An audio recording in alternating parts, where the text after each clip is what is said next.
Hello! What's poppin'?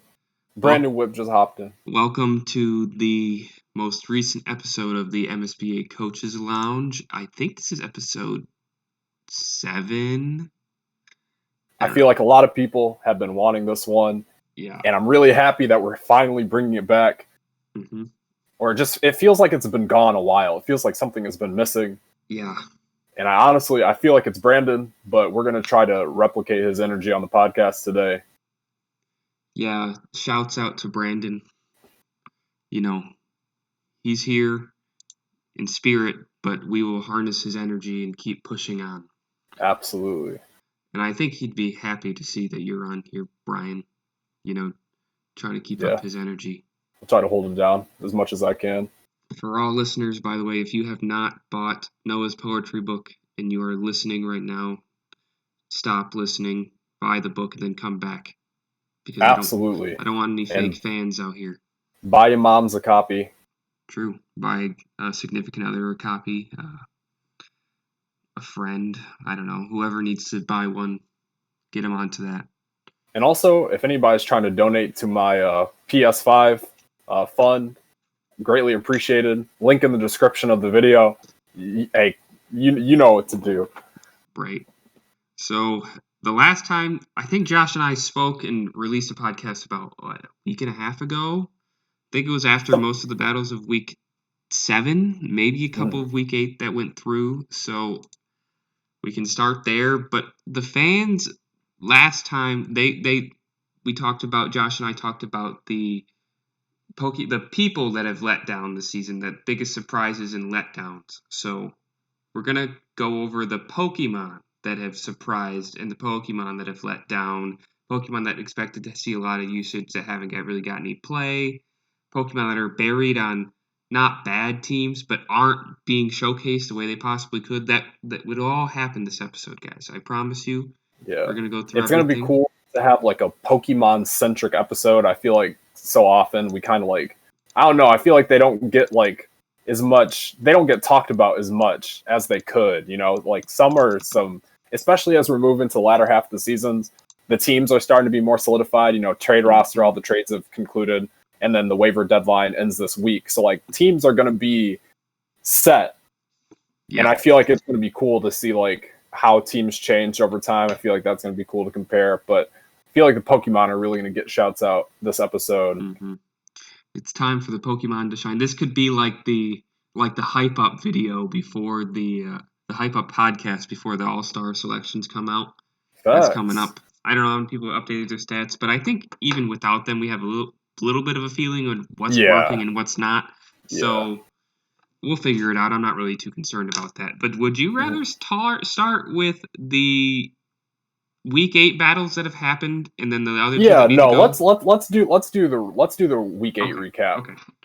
So I don't know if we need to do week 7 recap. I don't know if we did that. Frankly, I mean, I believe it just you did. I think at that point Josh and I hadn't played our battle, right. but I think that most of the battles have been played outside of that. Except no, Yeah, never mind. I think I that's think about it. I that think was the case at that point. and you showed him who's the boss of the Shield division. The way I saw it was, we played a couple weeks back. I'm looking through the schedule. I believe it was week 4, right? So we played week 4, and my team came out flat, and his team was able. It just had its way with mine. Mm-hmm. And then week 7, and I would say that the reverse happened. And I think that just goes to show that the league benefits from having like multiple chances at an opponent because there's just so much, like, especially in a draft format, you can really find ways for outplay potential. Absolutely. And I feel like that's just like if you beat somebody once, it doesn't mean that you've just got their number, like they can come back with something and they can really like make it happen. So it's just, Josh and I 1-on-1, he's a great battler. Looking forward to, I'm sure we'll see him in the conference finals or the playoffs. Yeah, he's right there. So so let's look at that week 8. First off, we still have not had 2 battles yet. So Right. we can preview those because they still have not happened, but they're basically going to be the same previews as before if we previewed them then. But Fuku Mitch, oh, what? I can't even remember the details because we watched it. I know I watched Yeah, we it. did watch it. I remember I was actually asking you to send me live updates. Right. I was at a place with little service, and I was like, it was spotty. I think from what I remember, Mitch played okay, but Fuku just had some just perfect positioning from what I remember. This battle took place like a week and a half ago because I think it was their battle took place like Tuesday. So it was like 8 days ago. So it's not fresh in my mind, but I think it was a fair battle. I think it was like 2-0 twice. So I don't think it was a beatdown, but I think it was like fairly in Fuku's hands. But I think Mitch is going to get that win soon. Yeah, and I think it happened that battle, and Mitch has been learning a lot as the season has gone on, and I think Mitch had a good game plan going into it. I know he was talking to me about his game plan; he had touched on it with me, but not knowing, Pokemon is a knowledge-based game after all. Yes. So not knowing what Stalwart does, how it can negate Follow Me, if we're looking at it on paper, if there's any team that really counters Mitch's game plan currently, it would be Fuku's because he's got Stalwart, which negates Follow Me. Mm-hmm. So plus that's the Rowdon just craps on Clefable anyways. Right. So that's a tough matchup going in. I think that's always Fuku favored. Yes. And I think despite that, Mitch played it pretty well. I'm trying to go back to see if we said anything about the battle in the chat, and I just scrolled past all the explicit content from last Wednesday. Wait. Oh. And the Pokemon roasting. Good times. I won't stand for that licky slander, but I understand why it exists, so it's okay. I'll get over it. Yeah, as long as you know. And it's never going away. The slander, it'll always be there. I just think it's a lovable, happy ass Pokemon. That's why I like it. When I first saw it, I'm like, oh, that thing is cool. But if you were gonna pick any plump pink Pokemon, just a hug. Oh. Lickitilli would be your one, because I'm telling you, there are at least 10 in front of it that are way more huggable. Blissey would be a good hug, but I don't know, what would you rather hug a Miltank? I feel like that'd be kind of strange, but I don't know. I mean, after the conversations that we saw in chat, I'm sure Noah Troy would like to at this point. Oh yes, oh, poor guy. Anyways, the next on the thing is you versus Noah.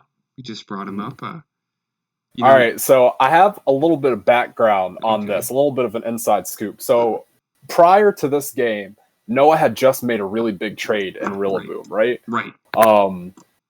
Noah had put in chat that he was looking for anyone to do a spicy trade. Yes. And I actually had come to him with an offer that was admittedly pretty spicy.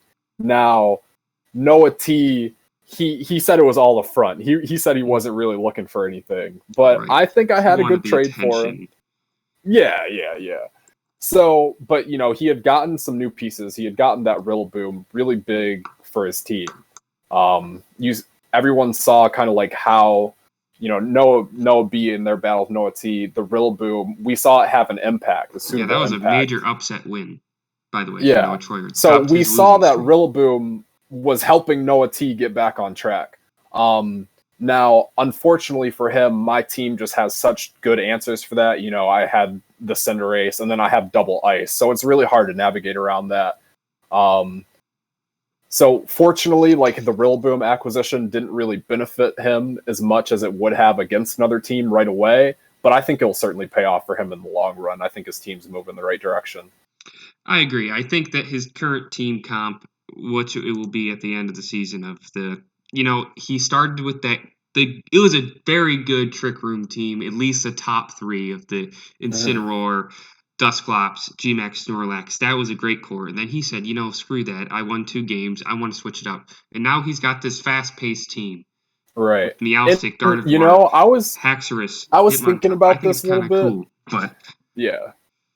Go ahead. And honestly, we really haven't seen I think Noah does have some other things he could do within his team that he really hasn't explored yet. Right. You know, he's got Clefairy, which can help any of his other Mons set up. Right. It can help Haxor set up, you know what I mean? It can just assist that. I'm looking forward to see. I don't feel like there's a ton of setup, like pure setup in VGC. No. But I think that there are some situations where it could be really good. You know, he's got Swords Dance on Rillaboom. A lot of people have talked and they don't think Rillaboom needs it. And but if you get a Follow Me on Clefairy and get a Swords Dance up with Rillaboom, that +2 Grassy Glide in the terrain is going to be doing, you know, it's going to be doing damage. And think about damage. Think about a Clefairy Haxorus combination where if you have a Dragon type on the other side of the field and you have Clefairy, you just click Follow Me, no damage, and then Haxorus gets to set up on you with a DD or an SD. I think those two Pokemon pair really well, and same thing with Gardevoir, because I had those two last year, Haxorus, Gardevoir, and using those two in combination, I brought them most of the time. I think my 6 from last year, if I had to pick my most common 6, were Arcanine, Conkeldurr, Rotom Wash, Haxorus, Gardevoir, and the 6th would always be some sort of toss-up. And I would switch it up, like Braviary. I started to bring Durant more often. But those two, even though they were lower on the draft for me, I brought them a lot because I knew, okay, they have a pretty good speed tier. And this was before the Isle of Armor brought some faster Pokemon in. Well, I'm like, okay, these Pokemon have a pretty good speed tier. I can EV if I needed, like, outspeed Dragapult or something like that. So it just, and they have versatile movesets. So I'm like, okay, these Pokemon are good in Draft League. And I think Noah has these Pokemon now where he could be like, oh, I have Barraskewda, which, by the way, has Swift Swim and Propeller Tail. Propeller Tail is like Stalwart. So I don't know if you've heard that's that. Right. That's right. I actually didn't know that. That's pretty nice. Noah really likes Hitmontop. He's always played well with Hitmontop. So. And I actually, you know, this is something I had talked to Noah about. It was actually pregame before our battle. He was in there breeding, and I just popped in to say, hey, wish him good luck before the battle. I talked to him into more physical matchups. You know, there are some teams, a lot of teams have more diversity, but into some teams that you know have physical matchups, if you bring Incineroar and Hitmontop, you've got really good pivot opportunities with, let's say, an eject button on Hitmontop and parting shot on Incineroar. You can cripple physical teams just by getting free switches between those. Like, within 2 turns, depending on how you played it, there's potential to have, you know, 3 or 4 Intimidate drops going off. So there's some tricky teams that you can do with that, and I think Noah will tap into that a little bit later in the season. And the Defiant competitive Mons are all on the other side. He traded Braviary to Mitch, so he's not going to have to deal with Defiant boost. Bisharp is on Benny's team, and Fuku now has Melodic, which we will talk about those trades later. Yeah. But so I think that Noah's team, like, he has a lot of support now. It's a pretty good support. Like, Clefairy, Hitmontop, Meowstic, and Whimsicott offer support pretty good. And Rillaboom and Incineroar also support it. Rillaboom more with the passive terrain healing, but Incineroar definitely can do both. So I think that Noah's problem against you was that he really wanted to Dynamax. He had that Dynamax Incineroar, and it didn't have enough damage output. And that you know, that was unfortunate for him. But if we're looking at my battle next with Blake texted me, he's like, oh, you're probably going to win. I haven't had much time to prep. And I didn't prep really either. I just saw that tech I wanted to run, and I said, I will run that. I'm going to run that. That took like 2 seconds to put on, and then I just relooked at his team compared to what I brought last time, and I said, okay, should I change anything? And the only thing I changed, I took out Kangaskhan, and I believe I put in Ninetales, because last time I did not bring the Sun. I think I might have. I can't remember. I switched out one thing for the other, but I think both battles went well. I mean, I thought they were well fought. But I was predicting those ally switches, man. I tell you, I felt like I was in his head. Once I saw that Bronzong had ally switch, I was trying to read when he would do it. But the way I was reading, for those listening, is rather than me just sit there for 30 seconds and say he's going to do it or he's not going to do it, I would stress myself out and possibly make the wrong move. So I said, all right, I'm going to decide right away if he's going to do it or not. And I decided every time right. once I figured out he had it. And the one turn I actually didn't, it worked out for me because he was not a levitate bronze zone. He was heat proof. So I got Right. earth power off. And So, honestly, looking back at that, I think that's smart into your team. You know, looking Right. at it, you see, everyone sees all the fire. Heat proof, Right. I definitely think is like appropriate is the play. I think that's a good preparation. Also, production. I'm gonna need you to put in a Sharingan sound about 2 minutes prior to this. The ally switches, we all saw them. We saw it live too. The reactions. Well, I no longer have access to Adobe. The free trial ran out, so my editing skills, unless I rebought Adobe, are not going to be as top notch as they were. That's why the title slides have changed. It went from, me typing that cool font with the colors to just like it looks like a Microsoft slideshow. It's because there's a free app on the computer. It's just called Videos, and I've been editing. I just put the videos on there, and I just like put a 5-second title slide and send it, and it works. And last time, I think I just uploaded the document or the podcast straight to YouTube after I changed from the file type from MKV to MP4, and it worked. And the reason I didn't re-upload it with the title slide was because I had alluded to the Twitch feud between Fuku and Blake in the last title slide. I'm like, oh, that's too much. That looks like it's like I'm trying to cause a stir. So I just took out the title slide and re-uploaded it. But low key, we're gonna have to get that on Struggle Tweets. Yeah. Yeah, I don't have Adobe no more. I just use the videos. Yeah, someone put that. I might just have to start sending tweets. the podcast to Darius and like give him $5 each time and say, edit this. That's disrespectful. $5.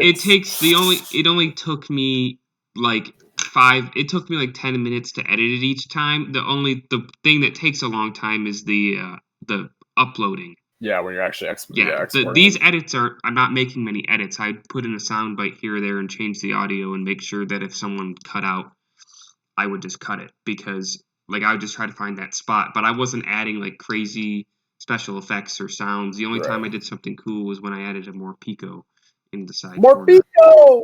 Yeah, but most of the time I was just editing. But yeah, I mean, I just probably need to repurchase Adobe, which I do have I got that interview, guys. By the way, if you guys are listening, I didn't tell everyone in the chat. You mean you've got that job? That job, yes, I got the job. I passed the background check. I just need to pass the physical now, and I'm good. Yes, sir. So maybe I can think about purchasing Adobe in the future. Nah, bro. Hey, when those criminal records come up in that background check, that's why I passed it. I already passed the background check. Nah.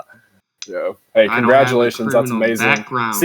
Hey, I just want to make it known, as much as this league is about Pokemon, we love seeing people come up on big things. You know, during the season, there have been a lot of people coming up, a lot of people making personal growth in their lives. Noah releasing his book, Dom getting a job. I'm sure there are other things, but we encourage that. Talk about the things you're proud about. You know, we want to share in that too. So. Plus, people like longer podcasts anyway, so the more we talk, the more they like it. The only one that hated on long podcasts is Blake. But everyone else was a big fan, so we're. I mean, when it comes to podcasts, you control how long you watch. If you only have 20 minutes, you know, you can come back to it later. You can come back during later in the week. So, by the way, guys, I do not have a criminal record, so don't listen to what Bryan says. I was just. That's why I passed the background check. Wait, you all remember Mexico dying? Oh, I've only ever been to Canada once, man. But anyways, we are going to now recap a battle or preview a battle because Justin and Xavier have not played yet. Right. And they will be using the Week 8 roster, so their cool trades have not gone through for them yet. Mm-hmm. But Xavier still has a newer team in Week 8. From what we've seen, he will have the Dusclops returning. Right. He has the Dusclops now, and so the matchup's going to be basically... Mm-hmm. Who has the better Psychic Surge? That's what it looks like. Facts. It is a battle of the Psychic spam. You know, I really think Xavier's team, not only has he gotten better using it, but his team did level up with the acquisition of Dusclops. That's no secret. Dusclops and Hatterene, Dusclops and Indeedee, Dusclops or Rhyperior. There's just a lot that you can do there. He's got a lot of versatility. Dusclops just gave him... I feel like that it factor for his team specifically that really brings it up to like another level.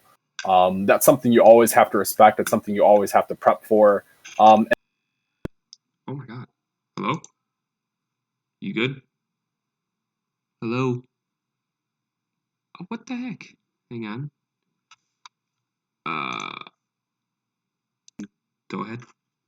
All right, so we had a little bit of technical problems. Yeah. Production brought it back. We're Very balling. quickly, by the way. Very quickly. Yeah, production's just been on another level this episode. Hey, give it up to production. All right, so we're doing a little preview into Justin Xavier. You know, I was just Again. it factor. It's just you have to respect it. His trick room is deadly now. Now this week, or for the week 8 rosters, Justin got the acquisition of G-Max Snorlax, right? So Yes, Justin correct. in trick room is also like more dangerous than I think it otherwise would have been. So I think it's gonna be an interesting battle. It's hard to predict. I think because Hatterene just if in Trick Room, Xavier's team is almost impossible to stop. It really is. But NDD female go ahead. can reverse Trick Room because NDD male does not have access to Trick Room, so that's why Xavier has to use Hatterene to get Trick Room off. Whereas or Dusclops though. Oh, that's true. That's true. He does have Dusclops, but he can easily flip around if he can live. Right. And Slowking also has access to Trick Room, so those are 2 Pokemon that if he thinks I can't operate in Trick Room. So I think it's going to be a good matchup. You know, out of Trick Room, I would give the edge to Justin's team. I think Justin's team operates better out of Trick Room. That's not to say Xavier can't pull off a few things out of it. I think if I have to do a slight, not necessarily a critique, but I think Xavier hasn't been using his Mons out of Trick Room optimally. And when I say that, I think Porygon Z and Butterfree are Mons that operate out of Trick Room, but in order to really maximize their efficiency, you know, seeing the compound eyes on the Butterfree would help, and seeing some real big damage out of Porygon Z. You know, adaptability, Hyper Beam, that's nothing to scoff at. And if we're looking at Justin's team, it decimates everything on it. Everything gets decimated by a Hyper Beam with adaptability. So, and I think it's hard to stop. So, you know, I think it's a good battle. If I had to give the edge to a team, I would probably say, and it's tough because I feel like it's very 50-50. It's just it's a momentum thing, and I think adjustments can be made. But I'd probably give the edge to Justin's team. Right. I think Alolan Raichu and Pincurchin's a lethal combo, and I don't think Xavier has much answers to it except for Rhyperior, which, I mean, it's solid, but I think it can be worked around. So I think it's basically like Xavier is scouting his future teammates because he will be obtaining. Oh, facts! Raichu he did just get them from Justin. Okay. Yes, so he will be having those after this battle. But Xavier's Porygon Z usage this season has been confusing. The leftovers is, I don't know. He should run if he has a Life Orb on Hatterene, which is normal and fine, or occasionally he'll run Focus Sash on it. He should run like something like Silk Scarf just to make sure he's getting that boost from the Hyper Beam. I also think a lot of the times he's opting not to use Hyper Beam. He might be using Tri Attack or he's using Dark Pulse, and in some which Max Darkness in some situations is advantageous. But if you have a mostly Trick Room team and you're constantly spamming Max Strike, that could be counterintuitive if you do get Trick Room off. Right. Yeah. So I don't think Porygon Z is the best fit for this team, and that's why it's being traded away.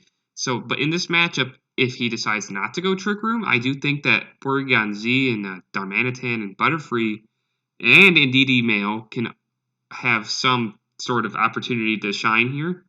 I mean, I don't think any of those Pokemon outspeed Alakazam, but I don't know. Maybe I'm just spitballing here, but hey, every now and then the power of draft is every now and then you might see an interesting Scarfer. You might see a Scarf Scyther with X-Scissor. You know, like there's just sometimes you might be playing to one specific thing and it can give you the edge. Right. So if you're listening, Xavier, take that into consideration, maybe. But I think I actually picked Xavier in this matchup. So I think that he can pull it out. If he can get in Trick Room and bother, I think that he has a chance to out Trick Room Justin. But he has to have an answer for Snorlax. Because right now the only one I see is Virizion, and I don't think he'll bring it. But we'll see. We'll see. Uh, Kind of want to change my pick, but when I make these pick 'em picks, like I picked Benny on Discord, but when I looked at the chat, I had already wrote Adam's name in the A, so I didn't want to be like, oh, only so-and-so heard me say Benny, so I didn't change it. I stayed with my initial pick of Adam, which I lost. Hey, y'all hear it, podcast? Y'all hear that's it? loyalty to the initial These hoes picks. wishy-washy. Nah, that's loyalty to the original Flip-flop. pick. Nah, play. But Benny and Adam, they didn't record this. This was the game of the week. They didn't record it. A game of the week not recorded? That's I know, a shame. man. And they were on Discord. Benny was on Discord beforehand, but I asked Adam what happened in this battle, and he basically just said Excadrill was a problem, and that Benny got off a couple swords dances, and that's basically all I know about this battle, is that he got some Excadrill swords dances off and went to town. Hey. So Excadrill been dancing since Gen 5 and will not stop. Yep. He's on one, especially with the Hippowdon combination. And I still don't understand why Benny says my team is bad. I'm just good. His team's not bad. If he says that again, whatever. No, I think we've all seen it. Even saying that the team was drafted for singles, we know it's power and doubles. Yeah. It's the core of the first four. That core when it was picked is lethal. Yeah. Excadrill gets covered with ground because Rotom Heat's like immunity. I mean, obviously it can still be hit, but like you have to be. There's a risk in going for ground moves against it. There's a risk in going for water moves against it. There's a risk in going for fighting moves against it with the Driftblim and Ally Switch. It's covered in really nice ways, and it doesn't need Hippowdon to be fast. No. You know, it can have Driftblim's Tailwind set up. So Yep. there's a lot of good things going for Benny's team, and we've seen times where he hasn't even brought his first four. He's brought his last four, and they've still done damage. Yep. So his team is Benny's got a good team. Right. He's piloting a good team. And Adam's team is still good. I mean, looking at his team after the trade for Gyarados Melodic, it's basically the same team, but we'll talk more about the trades later. I'm just looking at the rosters. Another preview, we have Noah Baker versus Brandon, also using the Week 8 rosters. Noah has not made a move, but Brandon's team is still not changed in this, and he criticized me for not making moves. You made the moves on a Tuesday, man, not a Sunday. I don't know what to tell you. Okay, it was talked about in chat. Yeah. Doesn't have to be brought up in podcast. You're right. Yeah. Okay. So I just gotta be a little bit petty about it. Do you understand? Yeah, I feel it. If we're looking at Noah B, they battled before, correct? Did they? Yes. Did they? Everyone, Somewhere? they're in the same Week division, 6? so they battled. Week 6. Week 6. What was the It was a result? 2-1 Brandon. We saw it as I was watching the battle. Brandon had the Justified going crazy against Noah. It's something that Noah didn't account for in one of those battles, and it really took him by surprise. Mm-hmm. It's hard to pull that off again. You know, you're expecting it. So that's just. And you can tell, like, if you look at Brandon's record, the record is 2-6. That's what you see first, and you're like, oh man, like it's not very good. And he may, be letting people down. But if you look at his differential, you can see every match he's had has been like a 1-game loss. I don't think he's been swept once. Yeah, let's see. He won. Oh wait, I don't think that's the case either. Actually, yeah, he's won 2-0. He lost 1-2. He lost 2-1. He lost. He won 2-0 against Noah Troyer. He lost 2-1 to Justin twice, and he lost 2-1 to Noah Baker. He did lose 2-0 to Adam, so he has lost 2-0 once. But his match differential is -4, which is like, okay, that means he's lost a lot of close sets. So you can see that the talent is there, and he's talked about it. I am a choker.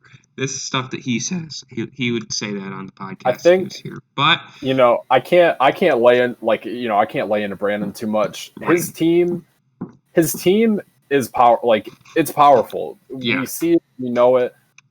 In my opinion, I think what happens with Brandon is his team has more variety than the way he plays it. Right. You can play it, at least with the way it could have been played, up to week 8. Mm-hmm. We hadn't seen rain from it. We haven't seen the power of Kingdra. And there are different ways to get Kingdra going than just the last week that Kingdra, right. If you think Pelipper is the weak link, there's different ways to get it going. You've got Max Geyser from Dragapult. You could see Special Dragapult. You could see Like, there are different ways to get Kingdra going, and I don't really think we've seen that offensive firepower. You know, I don't think the offensive firepower in Brandon's team resides only in Lucario. It definitely doesn't. No. You know, Keep going. Sorry. No, that's really all I had. There's just a lot more offensive firepower that I think doesn't get tapped into. As with someone like Noah's really optimized his team. You know, we've seen Lapras. We've seen how he's been able to optimize Alolan Marowak to bring out its like true potential as a fast, hard hitter when paired with Ribombe, with Speed Swap, and with, you know, the Lapras Comfey combo, the 1-2 punch. So I just think finding ways to optimize your team to really like give it some variety allows you to switch things up game to game, keep people on their toes, and I feel like that's what Brandon's been missing primarily. Mm-hmm. And he has been relying a lot on the beat up. It's at least, I mean, it did trip up Noah, but every battle I've seen him play, he really tries to get off that beat up. So if you're consistently using that strategy and you're not using, he runs fly on Dragapult a lot, which sometimes, you know, it's like, oh, he'll dodge the move, but Dragapult has such high damage output, you don't need to keep flying in the sky for a non-stab move. You just use Dragon Darts or Phantom Force. If you want to disappear, use Phantom Force. Don't keep using Fly. Your Dragapult is so fast, you don't need to keep relying on a max Airstream Fly. And I think that's another one of the issues I've been seeing in Brandon's battles is that I think he's misusing Dragapult a lot of the time. But his team is going to change next week, but for this Week 8 battle, this is the last time we'll see Kingdra on this team trying to put in work. Where's it going? Kingdra and Pelipper are going to Justin. Okay. So that's right. So I did want to talk about that when we talk about team stuff. So he won't have Charizard anymore either, and he also dished out a Lone Executor, which was his main man. He used it all the time. I don't know why he dished it out. Lone Executor seems like a cool dude to chill with. You know? Yeah. So, but now with his trades, he's definitely all in on no Trick Room option on this team. It's going to be really offensive and fast. So, besides Gothitelle. But I think in this matchup, you have to just go Noah because he's not going to get tricked up by that beat up again. Yeah, it's hard to get caught lacking with that twice. And the last thing I'll say about beat up specifically as it relates to Brandon's team is, you know, if we look at the beat up users in the league or like who can take advantage of it, I would say Lucario might be the worst one. Just stats wise, typing wise. Virizion, I think Virizian's worse, but then Lucario's second worst. Okay, yeah. I mean, technically Arcanine can be a beat up user, but I've never used that. Look at that! Look at that potential. Yes, it's right there. Just to say you haven't used it, hey, whoever's got dominant future weeks, be on the lookout. Watch out. He's baiting everybody to think that he won't, but he will. Yeah, I could. But I think ultimately that this is just in Noah's favor until we see a changing in the battling of Brandon. Yeah. Maybe that'll change in Week 9 going forward, his team structure. But for now, I think it's solidly in Noah's favor. And then the last battle was an upset. It was Jacob versus Josh, which I did watch. And then, you know, Jacob, he's always saying before battles, I'm going to get washed or whatever. Like, oh, this is a really bad matchup. Oh, Josh I didn't know you had 6 or 7 wins. A lot of time, it sounds like this to me. Man, I'm going to get bodied. Yeah, man. And then he won. And he was on stream like, oh, I'm really surprised I won. That's exactly how it went. And from what I remember, Scizor put in a lot of work, and he did miss Josh did miss a Will-O-Wisp game 2 on the Scizor, which definitely hurt from the Volcarona to Scizor. Right. But I think that the Scizor play in that matchup was really good, and Jacob was making the plays that we've expected from that team all season long. So I think that's why he pulled it out, and that was a necessary win for him because he had to keep pace in Sword if he has any chance of making the playoffs. He needed that win. Right. And the 2-0 is really helpful for him in case someone takes a tumble. So that's right. I'm trying to think of what else happened in that battle. I think like the Scrafty just didn't do very much. I don't think he brought Porygon 2 because he was scared of Machamp. It's looking at this on paper, you know, Jacob's team, I just think is favored here. It's really hard to answer Scizor with Josh's team, excuse me. Because really your answer for it is in fire moves is Volcarona and a flamethrower on G-Weezing. I believe it gets it, normal Weezing gets it. But, you know, how do you reliably bring Volcarona as a check to Scizor when you've got Primarina, water type, Gigalith, rock type, like Incisatoad, Goodra, like all those things, rock and water moves, Inteleon. You know, Jacob heavily relies on those Pokemon for good reason. They're great Pokemon. So that it's tough, I think, for Josh's team. You know, I think that's a very Jacob favored matchup in the first place. No, I agree. And they will not be facing each other unless they both make it to the championship again. So for now, Jacob has Josh's number. Okay. All right. So let's go over. Let's do the quick trade recap. Mm-hmm. Yeah, let's do it. I got a list here, and then we can go over the claims last. So the first trade that was made was Braviary to Mitch. Mitch will be receiving Braviary in exchange for Gardevoir for Noah Troyer. Now, looking at this on paper, I think that this is a win-win for both sides. Mitch is lacking physical attackers. He has Komodo, which I don't know if he's running physical or special, and Scolipede, and I guess Togedemaru, but that's not putting up much damage. Hey, that zings out hitting different. Yeah, an Iron Head. But like now, Mitch has a physical attacker that he can put in Defiant. Defiant is a, for those who do not know what Defiant does, if you get a stat lowered, I think, is it just any stat or is it an attack? I believe that it's any stat. So then your attack will go up 2 stages. So Braviary is really good for Mitch because he can finally put on some physical pressure. You don't have to keep bringing special walls against Mitch to stop him. And I think it does work a little bit with his team because if he is attracting an electric type move, he can switch in Togedemaru and get Lightning Rod off. Mm-hmm. He has the Toxtricity that's using the Overdrive for the Thunder and Rain. So he has Pokemon that resist electric in addition to his water typings. He does not have a ground type, but I don't think it's really necessary on this team. Right. The only Pokemon that still sticks out on Mitch's team is Torkoal, but hey, Big Torque, or I think Big Torque, the Love God, I think he might have 2. They're not going anywhere. No. You know. Yeah, so he's gonna keep those. They're staples. And if it's gonna be a staple, I just my advice would be find a way to optimize it, find a way to get it to bring out the best of its ability within the confines of your team. I don't see a way. Maybe Mitch does. Maybe. You know, Mitch is different. That's all I'm saying. And looking, all I was gonna say is the only other thing I've noticed about Mitch's team, which I think Braviary adds a really good, a good dimension to, is sometimes when Mitch gets off his rain boosted Blastoise, right? He's got Blastoise, he's in the rain, but a lot of times Blastoise just doesn't have the speed tier necessary to really blow something up before it passes on to the next life. It has done that. But Braviary has Tailwind support too. You know, I don't think Braviary has Tailwind, but it has Max Airstream. Hey, if it doesn't, Noah Troyer is a scammer because he tried to offer it to me in the trade. He's like, "Yeah, man, this Tailwind's gonna do wonders for your team." I'm like, "My guy, my team's base speed is like 157. All right, I don't need your Tailwind." Braviary does get Tailwind. It does. Okay, Noah Troyer, he's off the hook. You're excused. Court adjourned.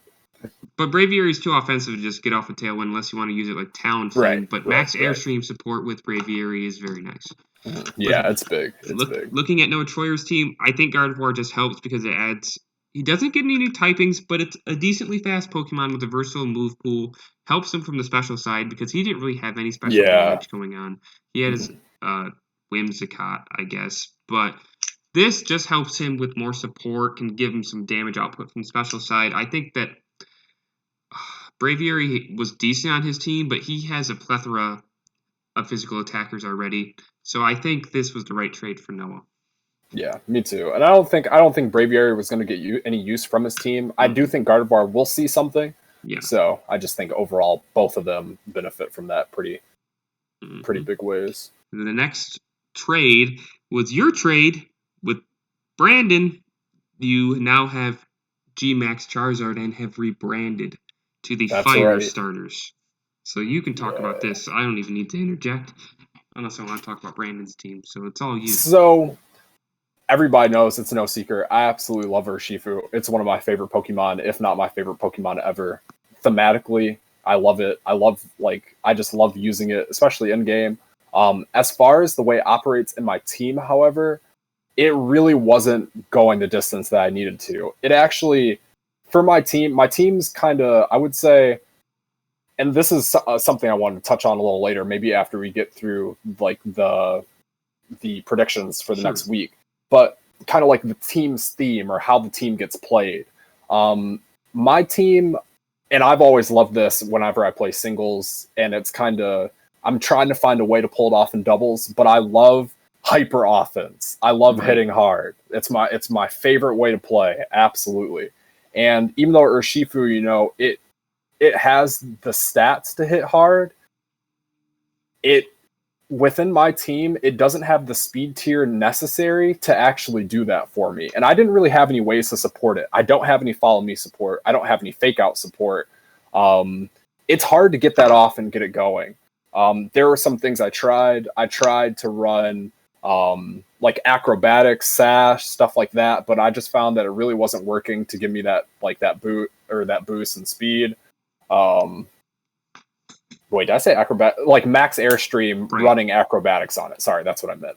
And then if I get off of max airstream, it gives me that speed boost. If the sash gets broken, I'll have access to double damage. So I thought it was like, it could be niche, but it just didn't work for me. When I was looking at Brandon's team, I just thought it could be more useful, and this was before his trades. I thought Urshifu, Parrot in the Rain, you could do some damage with that. He's got boosted Aqua Jet. You've got things. I just thought it would be more beneficial. Yeah, I agree. Keep going. Sorry. And that's really it. I thought Charizard would help my team in a unique way. My team was definitely lacking on the special side. And I thought it just gave me a lot of special firepower. Hey, we gonna start Inferno.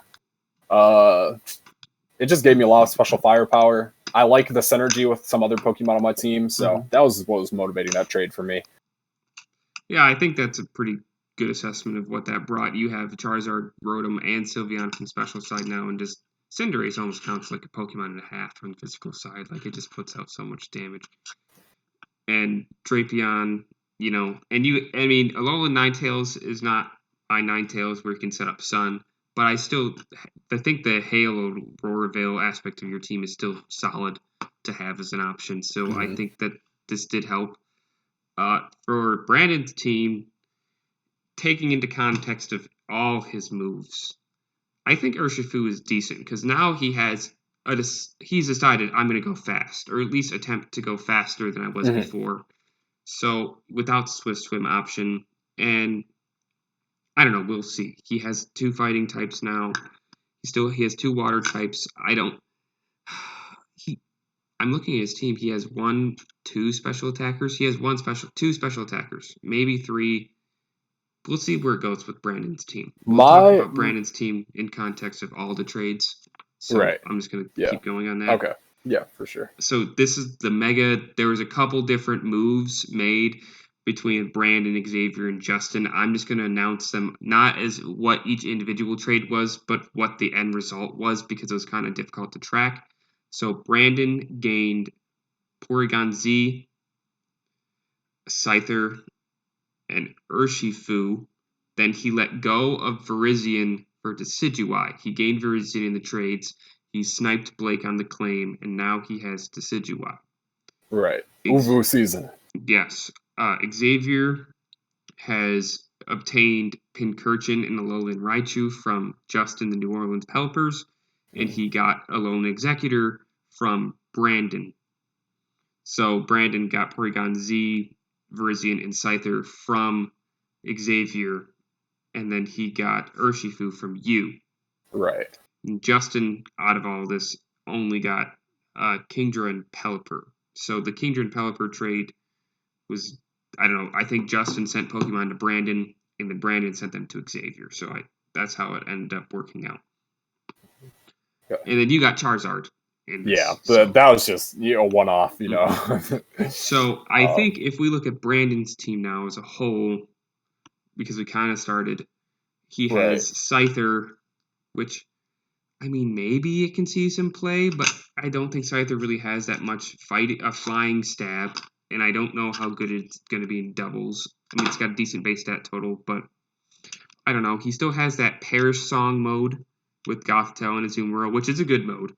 Right. He has Porygon Z for max strike speed control, which I think is really good for him. That's big, especially paired, Urshifu sits in that kind of like uncomfortable speed tier. Mm-hmm. So if you slow things down, if Urshifu's outspeeding them, that's going to be big damage. Yeah, so Porygon Z is naturally slower than Urshifu. Mm. But Porygon Z paired with something like Luxray and Azumarill and Mamoswine, Pokemon that are like 60-ish, 80-ish speed tier, Decidueye, 77, this helps them. And in addition, if you have Porygon Z and Dragapult on the same side of the field, if you want to use Ally Switch on Dragapult, if they use a Ghost cover move, each other nicely. They cover each other. So that is a really good pairing. So I really do like that pairing for him. I think Luxray, Intimidate, and Guts. That's good. Lucario, I mean, he still has the beat up option. He has very solid type coverage now. He has 1, 2, 3, 4, 5, 6, 7, 8, 9, 10, 11, 12, 13, 14 out of the 18 types on his team. That's pretty good. He's missing fire types, but he has a lot of water coverage. He has 2 water mons. What else is he missing? It doesn't matter. Rock, stuff like that. But I think this team now says, I have the Pokemon I've wanted, because he's been talking about Porygon Z since week 1. For real. He's been trying to get it from Xavier for a long time. So once Xavier finally realized, Porygon Z's not that good in Trick Room, he finally could get that from him. And I think Brandon's team is better now, but I wonder if it's too late.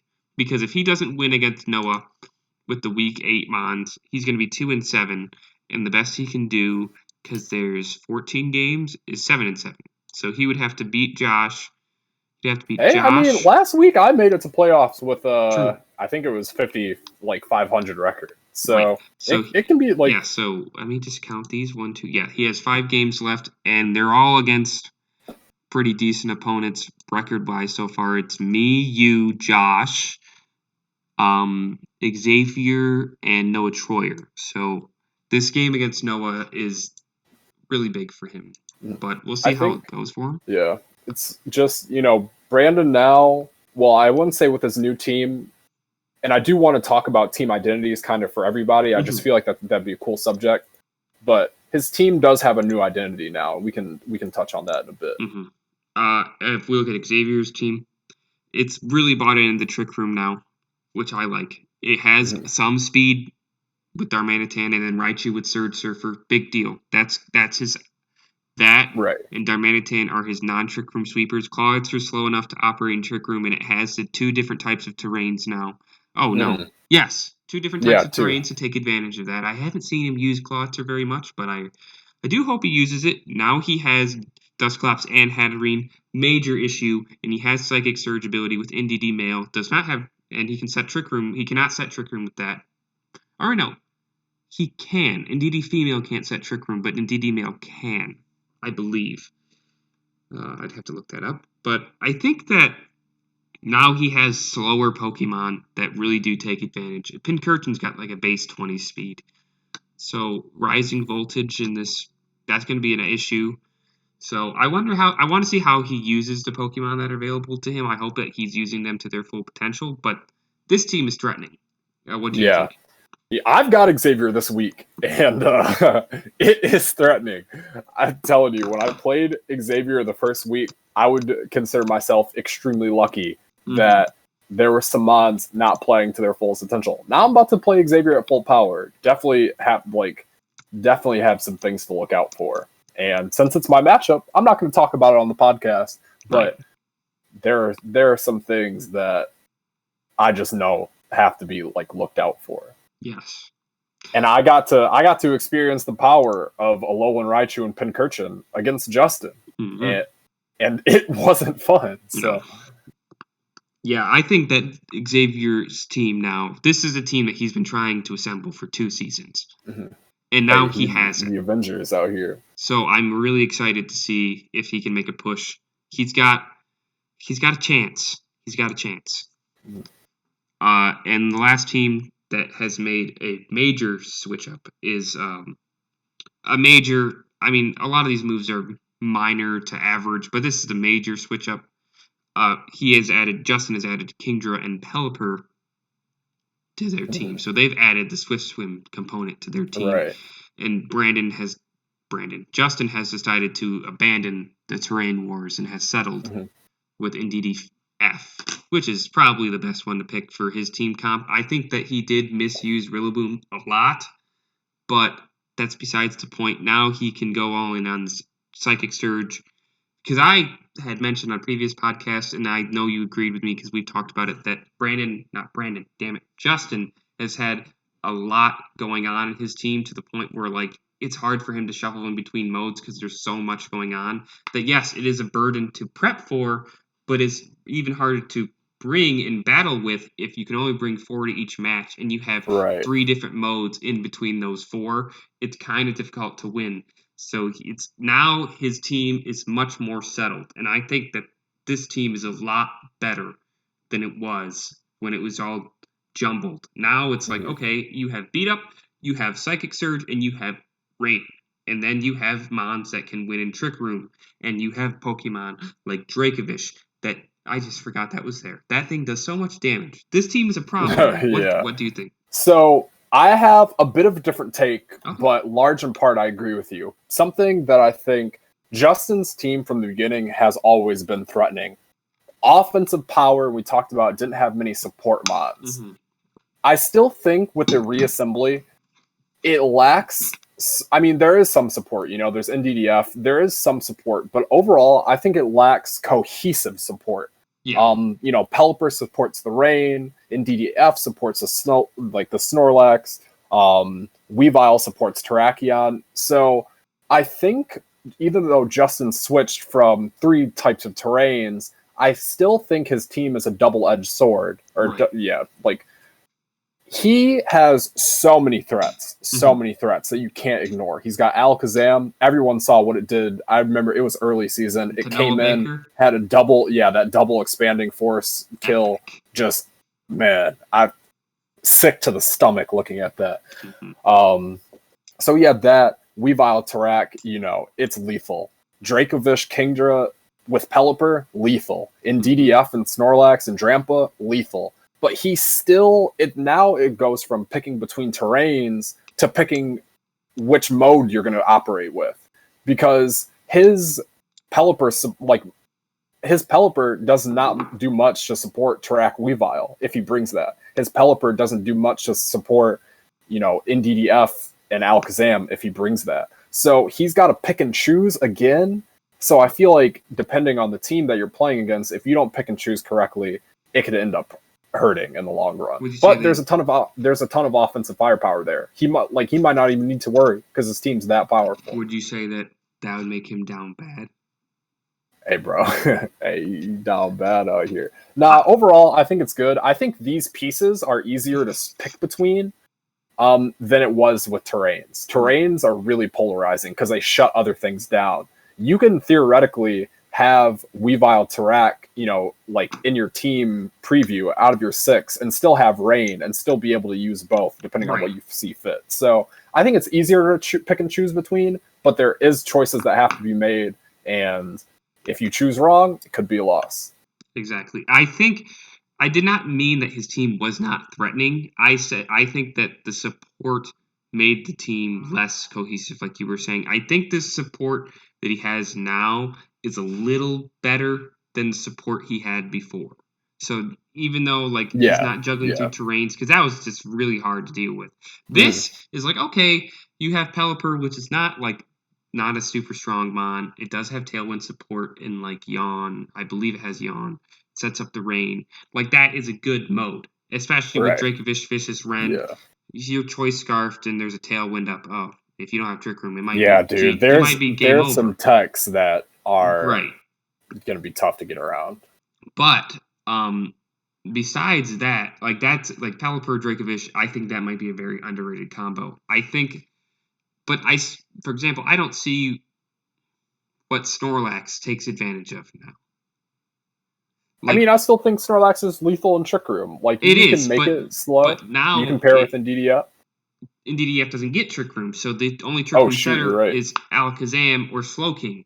And I think a lot of the times he has to bring Slowking, which Slowking is one of my favorite Mons ever. Mm-hmm. I'm a big fan of Slowking. If you played singles MSBA. Boy, you look like a Slowking! Okay, yeah, I had Slowking on my team. I'm a big fan. I like it more than Slowbro, but Slowbro fit more what I was trying to do this season, so I picked Slowbro, which I've started to like much more.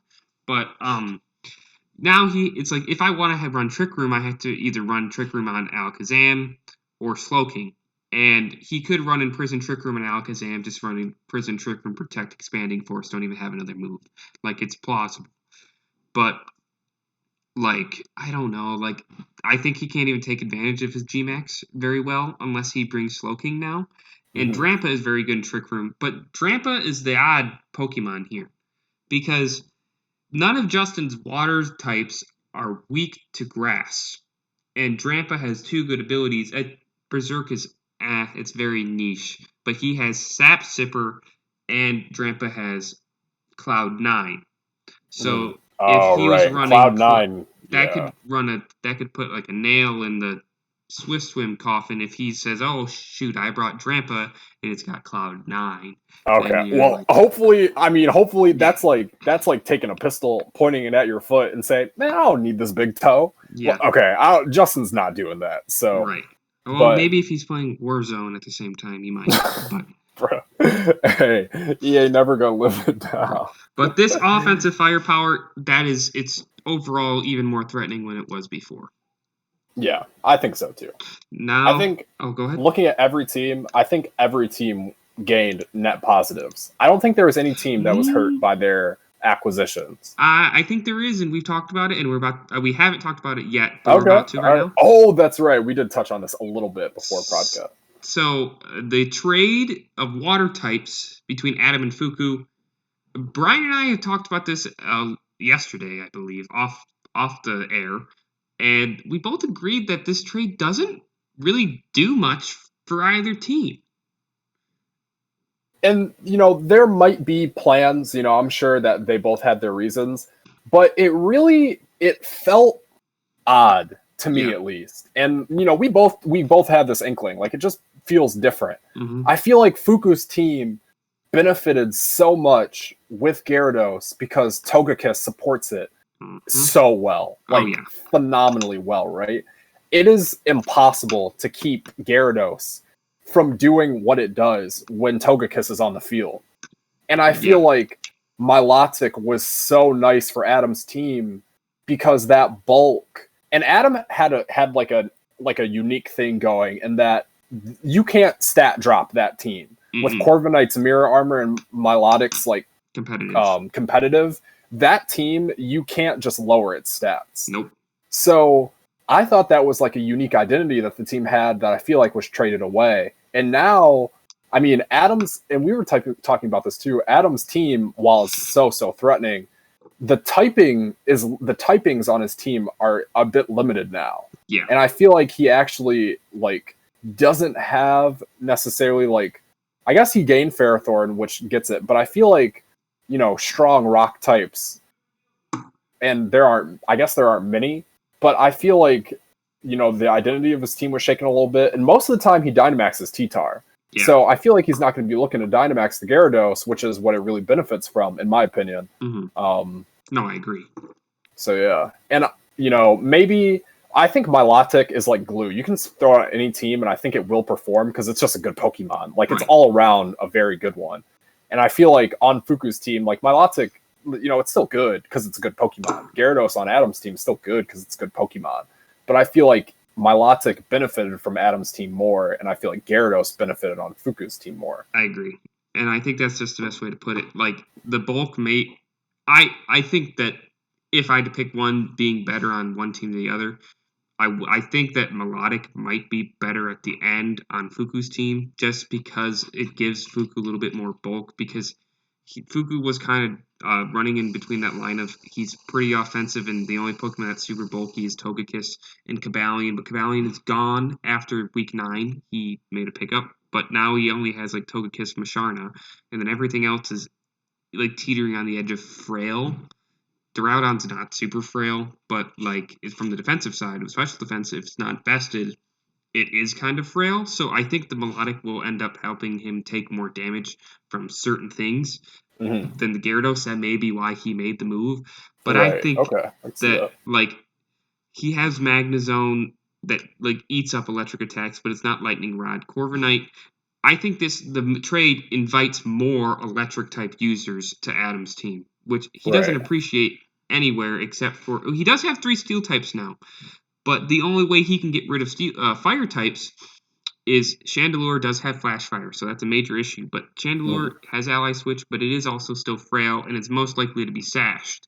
So if you think about it like that, Liepard has to usually run eject button if he has Chandelure because he wants Chandelure to stick around. He's probably never going to bring Excelgor Palossand. He might now that if he listens, he might now if he hears this. He's not going to run the Focus Sash Excelgor with Palossand because he has to run Sash on Chandelure if he brings it, which he brings a lot because he has a shiny one. You got to think things like that. Hey, like, it's a dope shiny. Chandelure is one of my favorites. And Adam, I know it's one of your favorites. Wonderful Pokemon. It's so beautiful.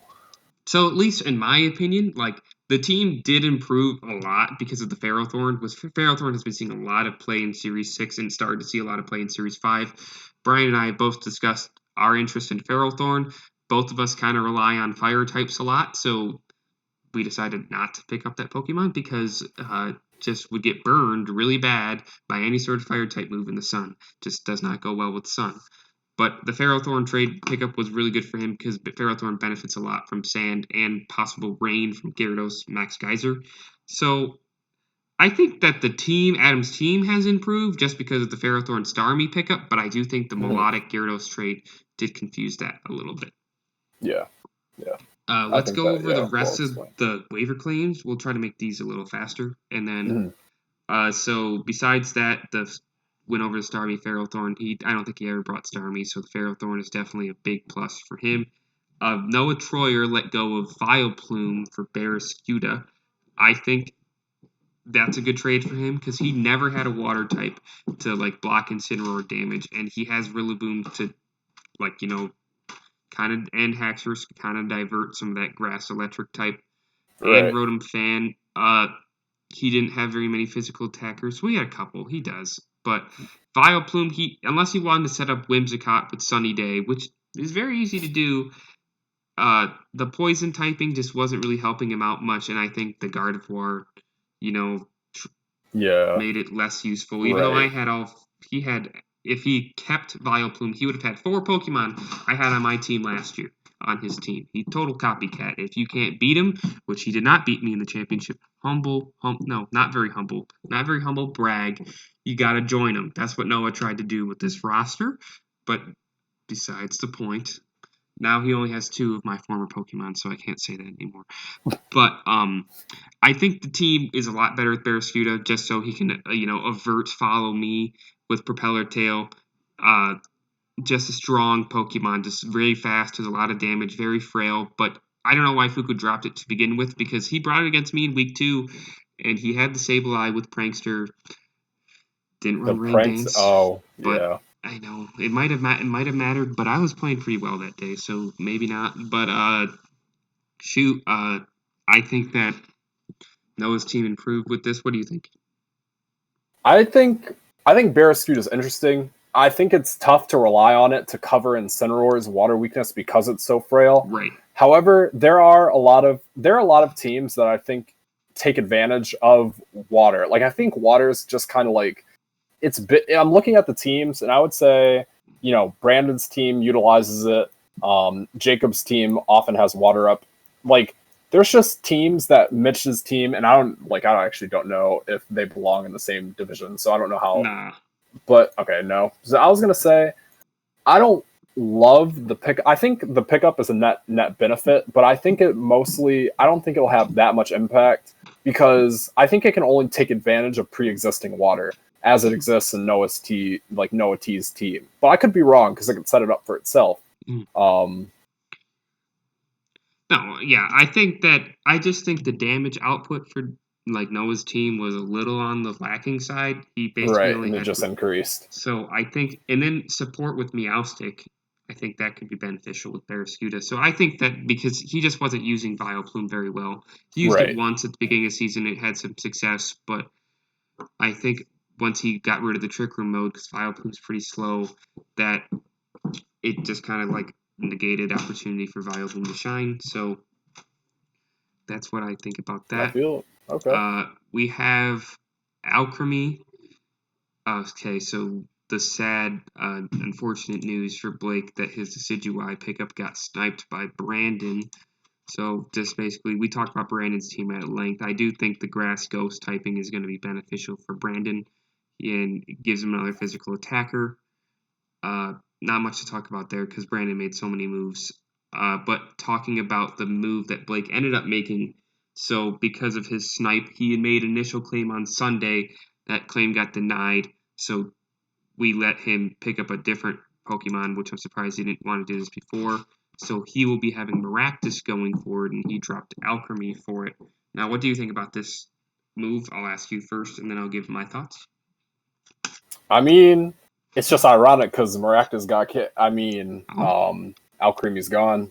Right. And he's got Maractus. I love Maractus. I think it's an amazing Pokemon. Thematically, it's always been one of my favorites.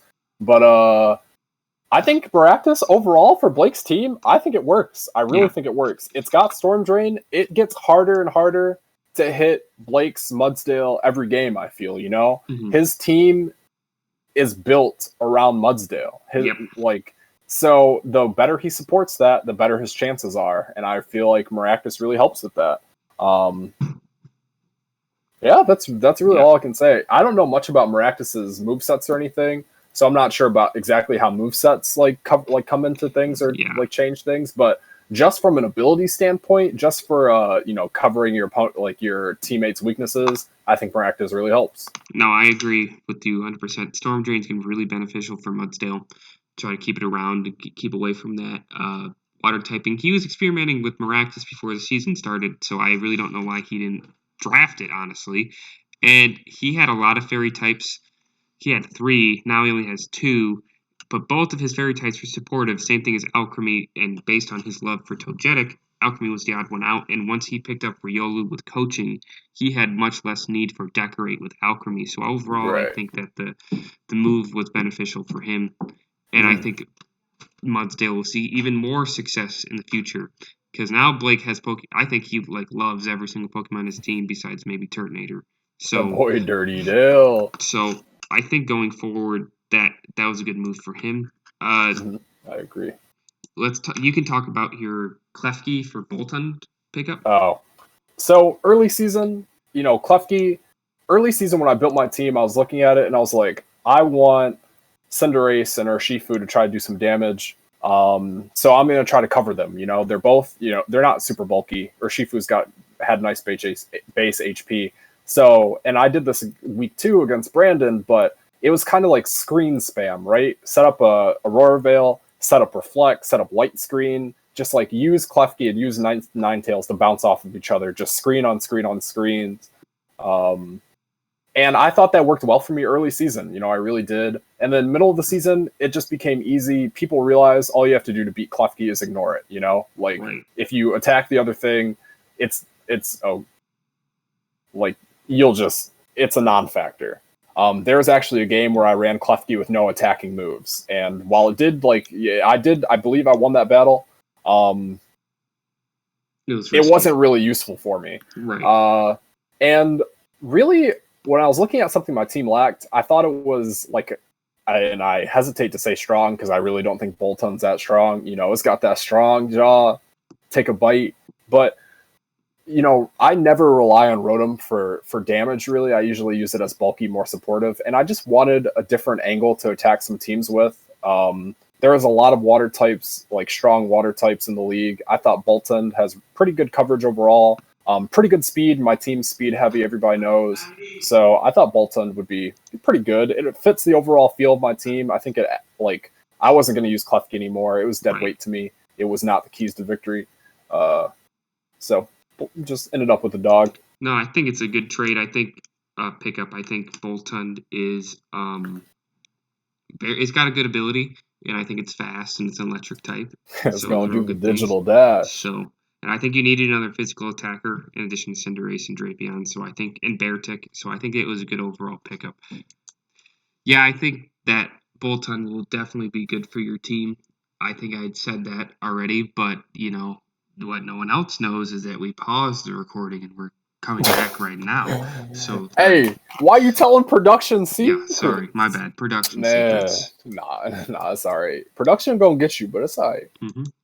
Well, I'm the producer, so I just need to get myself. Not the podcast post Dom is different from production Dom, bro. You gotta treat production nice, all right? True. All right. Couple more waiver moves. Josh let go of Aegislash in week 10 and onward for Klefki.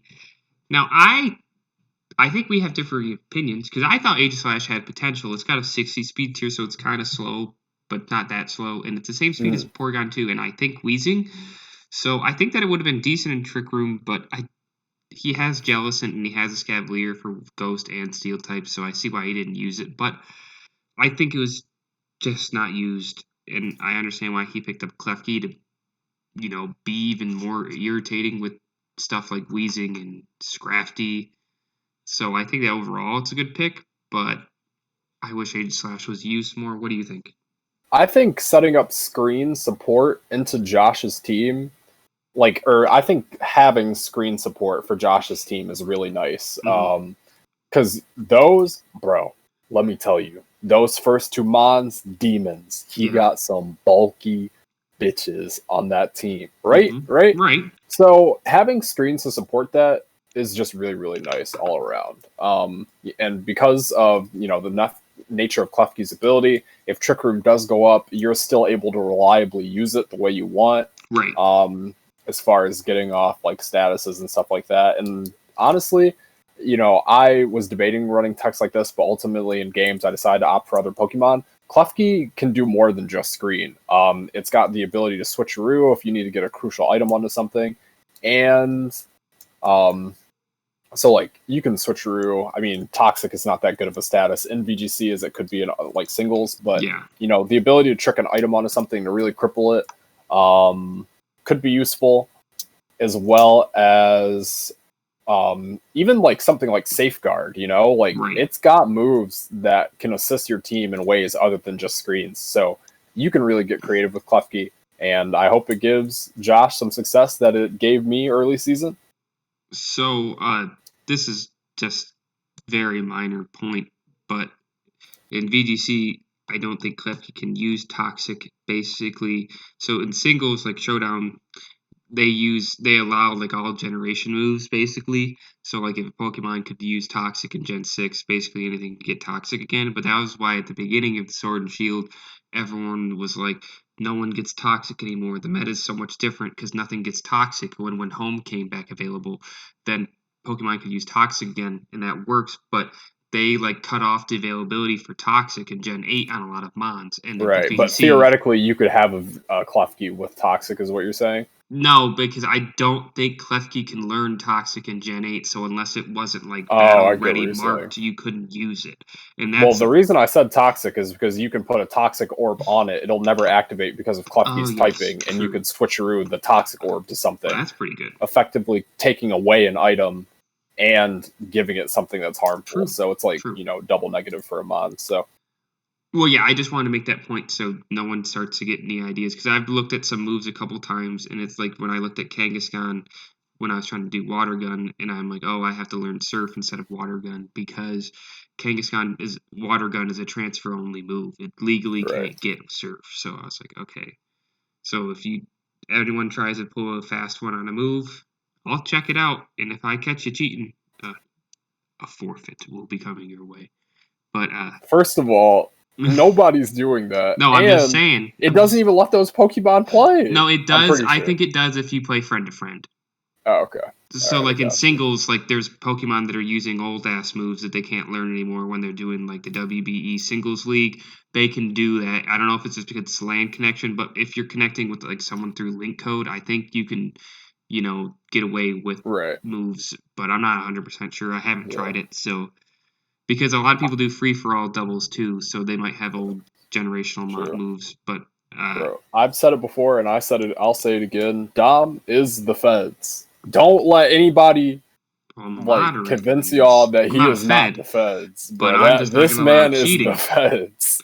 Just not gonna allow cheating, man. Nah, I don't think anybody's Right. nobody. Well, I think most Nobody people needs are to cheat to using be successful. Pokemon. If they're using a Pokemon from home, I think like that's why I told people like if they're using Pokemon from home, maybe try to flag it under the like the battle ready thing if it doesn't have the correct moves to the person at the battle tower, which I haven't done on some of my Pokemon, but they have the same exact move sets from the. I have a Fletchling that I'm using from Gen 6, but it's the exact same moveset as my Gen 8 one, so I'm like, it doesn't really matter. But I tried to go online with it, and it's like, you don't have the Battle Ready symbol. Well, I'm like, oh, shoot. So I have to go get that if I want to use that specific Talonflame online. But the moves are legal, so don't really care Good for to know. that. Good Yeah. to know. But that's just an example. All right, let's go into Fuku's pickups. He made 2. He had picked up Sigalith for Alolan Persian. Okay. And he picked up Sableye for Cabalion. So his team, I don't know. Fuku's changed his team so much, but he still managed to find success. I gotta be real. I don't know what either of those Mons do in the context of VGC or his team. Yeah. But Fuku's record shows that whatever Mons he ends up with, God knows how he gets them. He can find success with them. So I guess that's really all that matters. Yeah. I think that this is a downgrade, just face value downgrade, because I think Alolan Persian is an underrated mon in VGC. I've seen it get some use. It has a good ability. It's really fast, and it has good support moves like Fake Out and Parting Shot and Beat Up. I think that he didn't get off Beat Up one time, and then that Cabalion damage output just butt hurt him from both sides, so he just wanted to get rid of it, which I understand. Just left a bad taste in the mouth. But Sigalith, I mean, it's weak to like rock and dark, and now he doesn't have Justified, or he doesn't have a dark type to resist either of those things. So now Sigalith's damage is, it's even more frightened because it doesn't have something that can eat up a dark type attack if he switches in and get a Justified boost like Cabalion or Persian resisting. So I don't really know what Sigalith does in VGC. I've never seen it used. I think it has a little bit of niche success in singles with like Cosmic Power and Stored Power, but I don't really see that paying off. Maybe it gets Tailwind, but I see that as a very big downgrade from Persian to Sigalith. But I think the Sableye, because he had it before, he went from 3 Prankster Mons to 2 Prankster Mons to no Prankster Mons. He finally brings back Sableye. I think Sableye will be decent, like in the setup of this team. Mm-hmm. Just being able to Thunderwave stuff, Fake Out, Ally Switch, Quash. And his team's already pretty fast, so I don't really know how much he needs to worry about Quash. But, those are solid options. Right. So I think Sableye is an improvement over, what was it, a technical claim? Sableye for Cabalion, yeah, I guess. I mean, he has a steel type already, but he doesn't have any fighting types. I don't know. I think it's a small net gain from Sableye, but very big drop off, in my opinion, from Persian to Sigalith. But we'll see what he does with it. All right, so this has been a long one, but let's just keep going. Yeah, I it has. the people But I mean, like the content. The content has hopefully we try to provide good content for you all, keep you all entertained, and I don't know, make you think about some things. So if we're gonna do the Pokemon letdowns and surprises, we could, and then also look at free agency. I think you want to do it team by team, or like we could try to pull up the original. Well, in general, real quick, I just like specific Mon. I feel like this Mon has found a place on no team. It has been the biggest letdown. Right. It's Cobalion. like Cobalion has been on. It was on my team. It was. I can't remember every team it's been on, but it's been on. I think 4 teams now. Has found success on 0 of them, and has ultimately been let go. I think that it's surprising because it has a fairly. It's going out like Paul George. It has a good defensive typing. I mean, steel fighting is only weak to fire and ground. I think that's it. And maybe fighting itself, but yes, sir, Ski. It's not bad. It's got a really high base stat total. I get why it's not having success because it's not like the best speed tier, and when people see it, they immediately double it. But I don't know. I just find it odd that it has had no success. Me too. I just think there hasn't been a team that's been well optimized for it. Right. But all right, if you want to go by team, we can talk about some highlights. Team. Yeah, I'm looking at the free agents to see if there's anything that I'm surprised wasn't picked up. Well, Ferrothorn was my biggest surprise. Like, how has this Pokemon not been picked up? It has been picked up now. We'll see what it does at the latter half of the season. But for now, disappointment just because no one's used it. I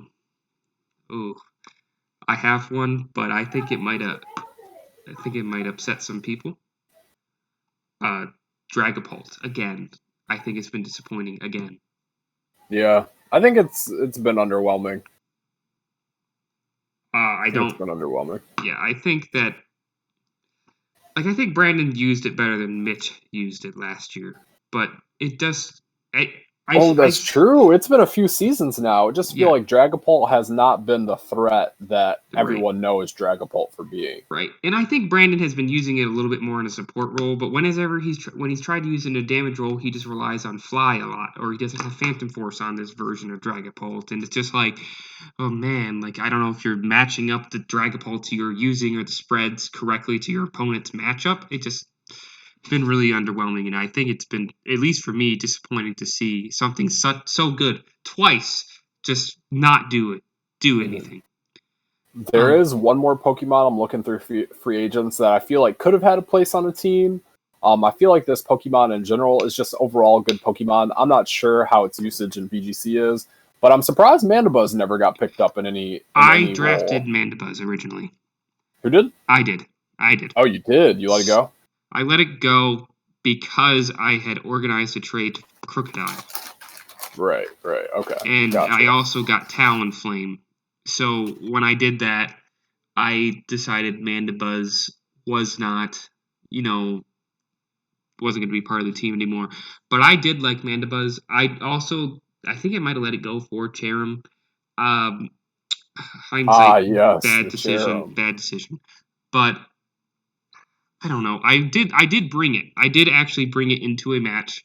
It didn't do what I wanted to. I played with it online. It did okay.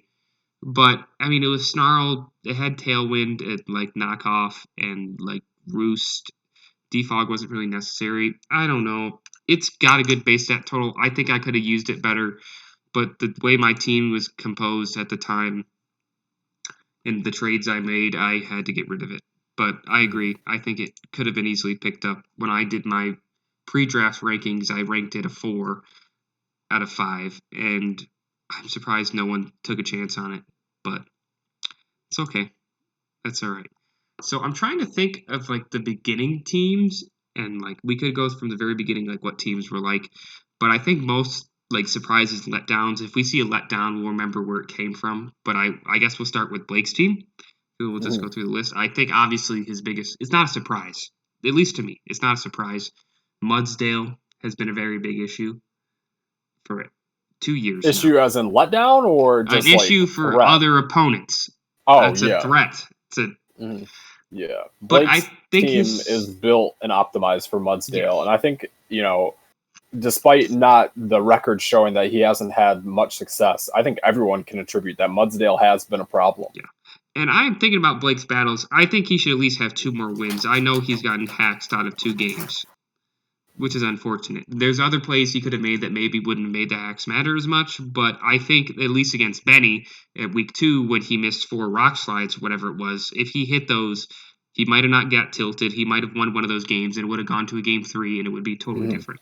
So I think like in some situations Blake has definitely been the biggest beneficiary of bad luck. I had some bad luck in game 1 against Benny as well when I missed that sleep powder, and then against Noah when I missed a snarl and the max steel spike was a low roll.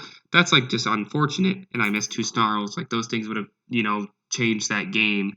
Probably would have an extra win or two, but it hasn't affected me as much because I've came back from it. Blake, unfortunately, hasn't been able to come back from that, whether because of team, matchup, prep, whatever.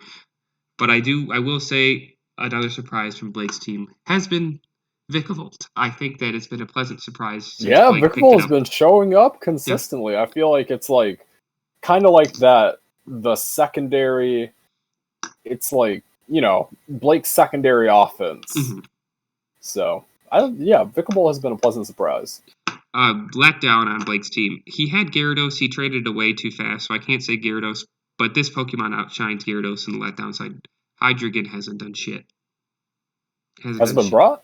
He's brought it a couple times, but for something is like, and I get there's a lot of fairy types. He has a lot of them. Like in his division, in my division, Sword, he is in the same division as me. I don't have a fairy type. I have a fighting type, but let's see. Mitch has Clefable, which isn't doing that much damage, but maybe because it's ×4. Jacob has Primarina, so that makes a little bit more sense, and he has Goodra. Benny doesn't have a fairy type. He has Dragalge, but that's not really a big issue. Fuku has Togekiss and Duraludon, so I guess that makes more sense. Adam has Mimikyu, but Hydreigon Mimikyu is a decent matchup. I think that he could have brought it way more, at least set it up differently with Togetic following me and let Hydreigon put in a lot of damage. He hasn't done that. And I think to me that's a letdown. Right. Okay. For myself, I guess I'm next. I'm going down the list. I know the answers for both, so you can agree or disagree.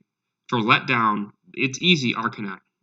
And I say this because I have the stats. I'll open them up. Arcanine, I've brought it, and it's gotten like chip damage, like snarls, intimidates off, which is important that sometimes the intimidates or snarls don't matter. But it's died 8 times. It's only has 2 kills, and from my tracking, I only have 4 assists for it. And I just haven't had a good place to bring it, but I think that it's so versatile, like I just haven't been able to let it go or trade it away because I know like how versatile it is and how many different ways I can run it. But for my team so far, it has not put in the work that I've wanted it to. Okay. And what mon do you think is overperforming for you? Putting in the finest. Overperforming? Or just like, filling its role the way you've wanted it to. What mon do you think? I think like the obvious like Venusaur, Colossal, Dracozolt, like those have put in a lot of work, and I expected those two because they're like my strongest offensive Pokemon. Talonflame has been a surprise to me, but I think the best answer is Slowbro. Even though it only has 2 kills and has 4 deaths, I have it as 9 assists. I know against Noah Baker is putting in a bunch of yawns, screens, like scald, chip damage. Against Blake, I've bothered him with Slowbro. It's been really good support on my team. People have asked me like decent trade offers for Slowbro. I'm like, I can't do it. It's my only water type, my only psychic type, and it has a lot of really strong support. It's versatile, like trick room option. It really helps set up Colossal. That's the biggest thing. And so does like a couple other Pokemon on my team, and it gives me a trick room option I don't have. Like most people don't have counters for. I just have had a lot of fun using Slowbro. Okay, so, all right. What do you think for your team? Well, I would say probably it's trade away now. I would say probably Urshifu. I wanted it to be the center point of my team, but it ended up just not having the usage that I wanted it to. I might have not even brought it many games. I know there are some opponents who expected me to bring it, and I didn't against them because it really didn't have a place. It's just my team didn't have the right types of support for it. No redirection, no fake out or anything like that. So it was Urshifu, unfortunately. Still one of my favorites. Like, I just love that Pokemon.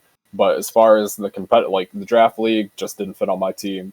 And I would say some really good, like, just the gym has been, it's Alola Ninetales and Beartic. I've loved using them together. There's just so many different ways. I've used Alola Ninetales offensively, running Blizzard on it, to just do like big damage and then trying to get off an Aurora, like a Suicide Aurora Veil type thing. And Beartic, it's odd, but there's a week I ran Dig just for some coverage and a max. Like, I remember talking to you about that. You're like, Dig, but Beartic has some okay-ish coverage, but it's got a good HP stat. It's got a good attack stat. It can live a hit if it needs to. Against Norchoyer, I decided to pull out the specs on Beartic, hit him with a double Blizzard turn 1, doing big damage. So I've got a lot of fun. I like to use Pokemon in combinations, and I really like that combo. Right on. Oh, what do you think? So that's your biggest surprise and letdown? I think that's fair. I mean, I think Cinderace for your team has showed up exactly how you expected it to. Maybe Sylveon's been a little bit of a letdown, but not. It's started to make an upswing in the recent weeks for you, because I know at the beginning you were trying to trade it away.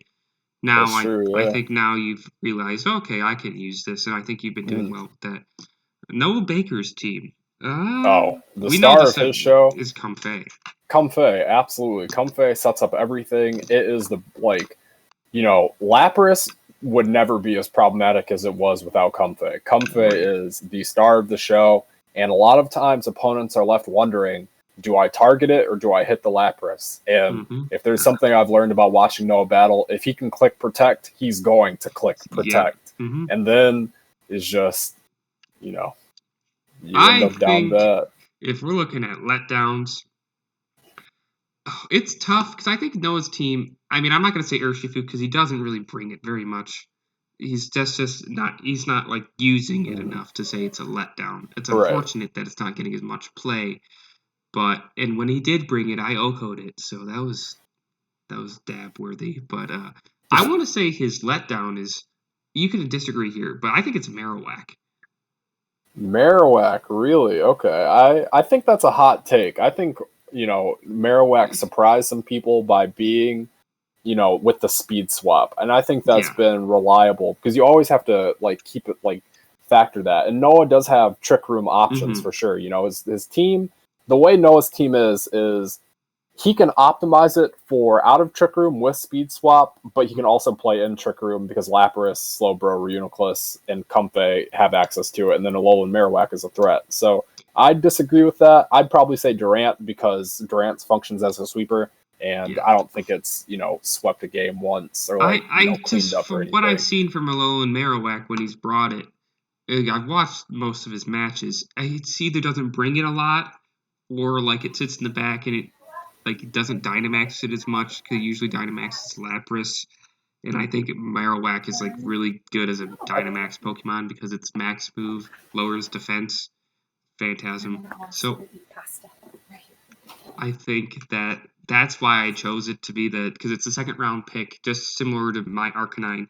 Second round pick, not doing as much as we expected it to, so that's why I chose that. But your opinion's different than mine, so that's perfectly fair. That's why we're here. I understand.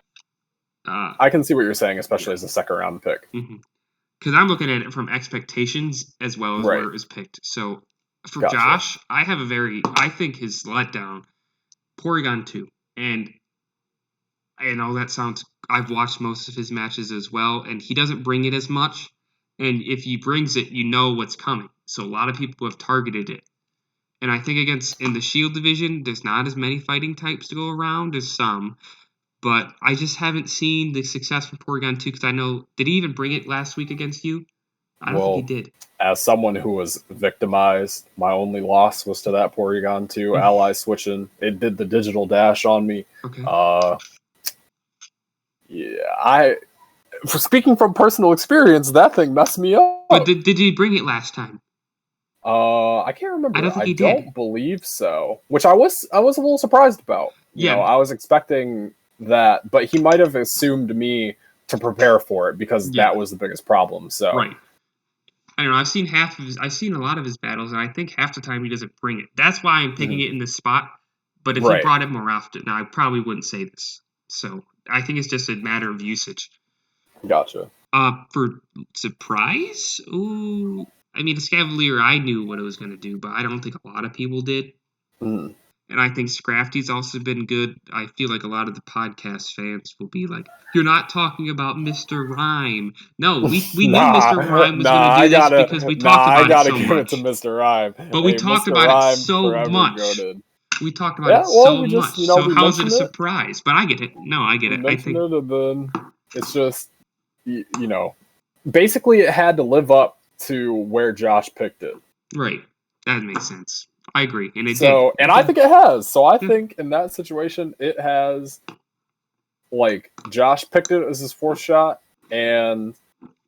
slot, sorry. Right. And it has done fourth slot worthy things. Like, it has shown up. I think he has gotten wonderful mileage out of it. So I think that's the biggest surprise He to me. also chose, like at the beginning of the season, he had Clefairy on his team, and that was probably let down because he traded it so fast. But I mean, it was so long ago. I'm not gonna, like, oh, Clefairy's a letdown. That doesn't make sense. Hey, man, you remember that Clefairy mini game in Pokemon Stadium? Oh yeah, that was heat. It was Cleffa and Igglybuff. Or are we talking about different? Are you talking about Wait, 2 or 1? talk about the where you gotta like do the arrow. You gotta memorize the arrows. It was like Clefairy's classroom. Yeah. There is also a game with Cleffa and Igglybuff, so I don't know if you're talking about Pokemon Stadium 1 or 2. We'd have to play it sometime and find out. No idea. But I just remember that mini game. I just thought about that when you said Clefairy. I don't know. But moving on to Noah T's team. Biggest letdown, I think, is easily Haxorus. Because, it's functioning as a support sweeper with coverage. I don't think it's ever done anything as far as that. It's gotten off some really weak rock slides. And I think that's it. I'm trying to remember his team from week 1. I think you could easily say Snorlax because even though he traded it recently, and he had to trade it because I see. Yeah, because it wasn't putting in any work and he wasn't really using it correctly once he traded Dusclops. So I want to say Snorlax just because it wasn't working. Yeah, I feel that. I was looking at current team, but I think if we look at overall, I think Snorlax has been a bit let down for him. Surprise? I don't know. Because a lot of his team has changed. Right. I think just the team itself, the team identity has been permanently changed. So yeah, it's hard to compare it. Yeah. Maybe the biggest letdown was when he picked up a Lantern that 1 week. Braviary was a letdown for him. He had Masharna and Raichu initially. He had Jellicent initially. This team has changed too much to say there's a surprise because nothing's surprised on his team because it changed literally so much. I think it might have changed more than Fuku's team. Yeah, the only Pokemon that stayed on his team the entire time is Haxorus and Incineroar. So that's even less than Fuku. So it's hard to say anything surprised because he's changed his team so much, which is unfortunate. But let's go to Xavier's team. Letdown is easy, but what do you think for surprise? Surprise? It's tough. Honestly, I think his biggest surprise has been... Oh, man, it's tough. I almost want to say Galarian Darmanitan? Has he brought it? I mean, I haven't seen many of his matches. He doesn't stream very much. Yeah, I think... But I might say Indeedee Male also. I don't know. For me, it's tough. I think Hatterene did Hatterene things. Yeah. I think Rhyperior, has... Rhyperior is something you always have to be prepared for in Trick Room, and it's something that you have to dance around, so... Ooh, yeah. Noah Baker, welcome. Wait, you guys still recording? Hey. Yeah, we're Dom took a break mid-podcast to eat. Unprofessional, despicable. But now, we picked it back up second half. We were an hour in when I took a break, man. This is an hour in. How long is this? Right now, we're at an hour and 40, special. Bro. This is a 10-year anniversary episode. Yeah, we've been doing mad analysis this entire time, bro. Join in. Right now, we're talking about the biggest surprises and letdowns, Pokemon-wise, from each team. Oh. All right, so for Zave's team, though, I think the biggest surprise... I would say Indeedee Male. Indeed Mail? Yeah, I think so too. It's like, it actually surprised me. Like, I was shocked when we played and I outsped one of my mons because I was expecting a Trick Room team and I was expecting him to just have a slow one. And apparently it was fast and they only run him fast. And when he hit me with that expanding force in one of them games, I was like, huh? Nah, I think that you might be right on that. I think that even though it was a first round pick, he's done exactly what expected to, maybe even a little bit more. So to me, I think that's a fair call. We know the letdown. Yeah. The letdown is leaving his team after this week, but it's got to be Porygon Z. Oh, I low key, as much as I think Xavier used Porygon Z wrong, in the terms of like, I think misuse and letdown. When I think letdown, I think Butterfree, because Butterfree, if it would have had the compound eyes, I think Xavier wins a few more games early in the season. Probably. I agree. Like, miss sleep powders for his team and not using Rage Powder, not really realizing like its utility in order to get up like a free Trick Room, I think has cost him in some spots. Yeah, Sleep Powder plus Compound Eyes is 97.5%. So the fact that he was running like Quick Claw and Tinted Lens puts him back at 75% and makes him miss moves that he's not going to miss mostly. Right. So I think that that's also a fair assessment to say Butterfree. Both of those are valid options. Now we have Mitch's team, who I don't know. Surprise. I would say when he picked up Clefable, I think he uses it a lot, and it's done decent work for him. So ever since he picked that up, I think Clefable is a valid option. Right, facts. Letdown? I think we all know. Besides Torkoal? I was gonna say Torkoal. I don't even think Torkoal's a letdown just because it's a Pokemon that shouldn't be there in the first place. And he's only brought it like twice because it just doesn't fit with anything he wants to do. Honestly, if I had to choose I'm sorry for cutting in. If I had to choose a letdown for Mitch, I would actually choose Actually, I don't know how many kills it's gotten, but I feel like his Ludicolo has been very underwhelming this season. Very underwhelming. It could be because he's been more reliant on Blastoise, but maybe. I feel like his Ludicolo, especially in his division, could have done a lot more damage than it has. I think that that's a fair assessment, but I also think that he brings it all the time. So it will rack up kills. Maybe it doesn't do enough damage, but I think it's another way to say it could be doing more, but it's still doing enough. Whereas some Pokemon in Mitch's team, like Toxtricity, rarely get used, or Como. Como is another example of a letdown because those are Pokemon that do put out a lot of offensive firepower, and he's either not using them or misusing them. And I think that he's using Ludicolo, maybe not to its best degree, but I know against me, he used Fake Out, and I didn't expect that, and it was that could have messed up my game plan, but I had I played around it. I didn't know Ludicolo got Fake Out when he used it against me. Ultimately, when I've seen the way Mitch's team has been played, what it occurs to me is, and this is more so out of the scope of just single mons, but Mitch's mons I think function very well in pairs, and I think I think everyone knows, and it's not a one trick pony, but in a sense it is somewhat one dimensional, but it's powerful. So if you get Blastoise up with Clefable, so you basically have a mon that does offensive pressure, and you have a support mon on the field next to it, right? Some teams don't operate like that. Some teams have double offensive firepower. You have to pick and choose, and which one you're going to focus. But Mitch's team oftentimes has a Blastoise on the field, has a Clefable, or has a Politoed and has a Ludicolo.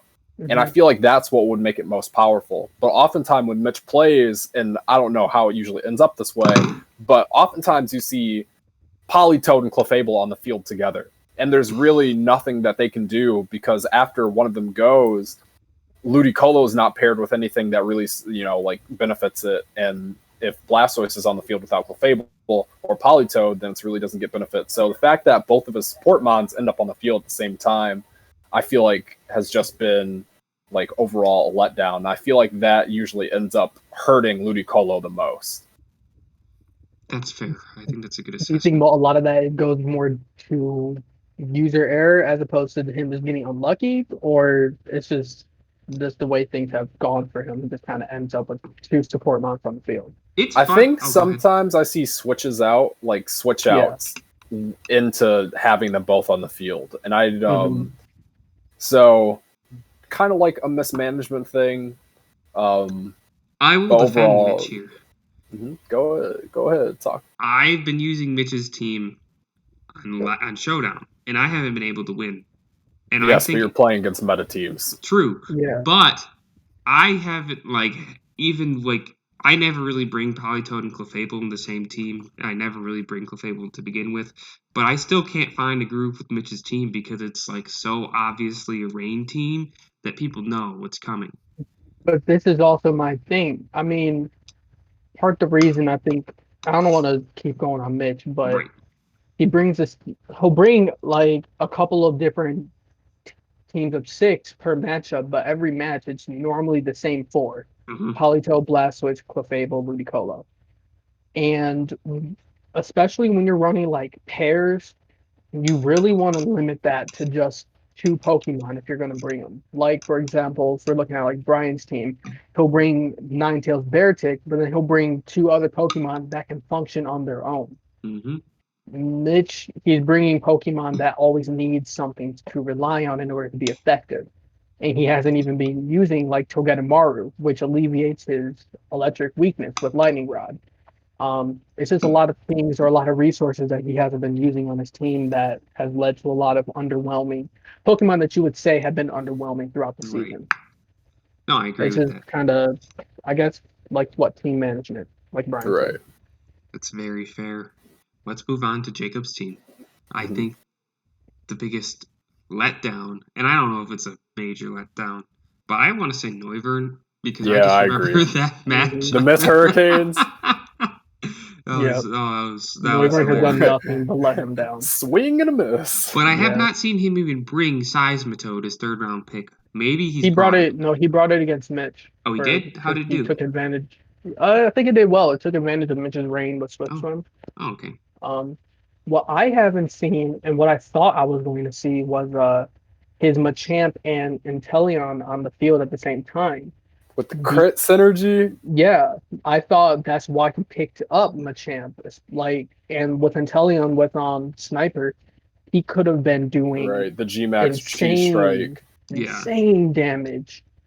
And especially since that's a physical and special attacker, so you're covering all your bases there, and both of them have like a lot of coverage. I play him this week. Chill.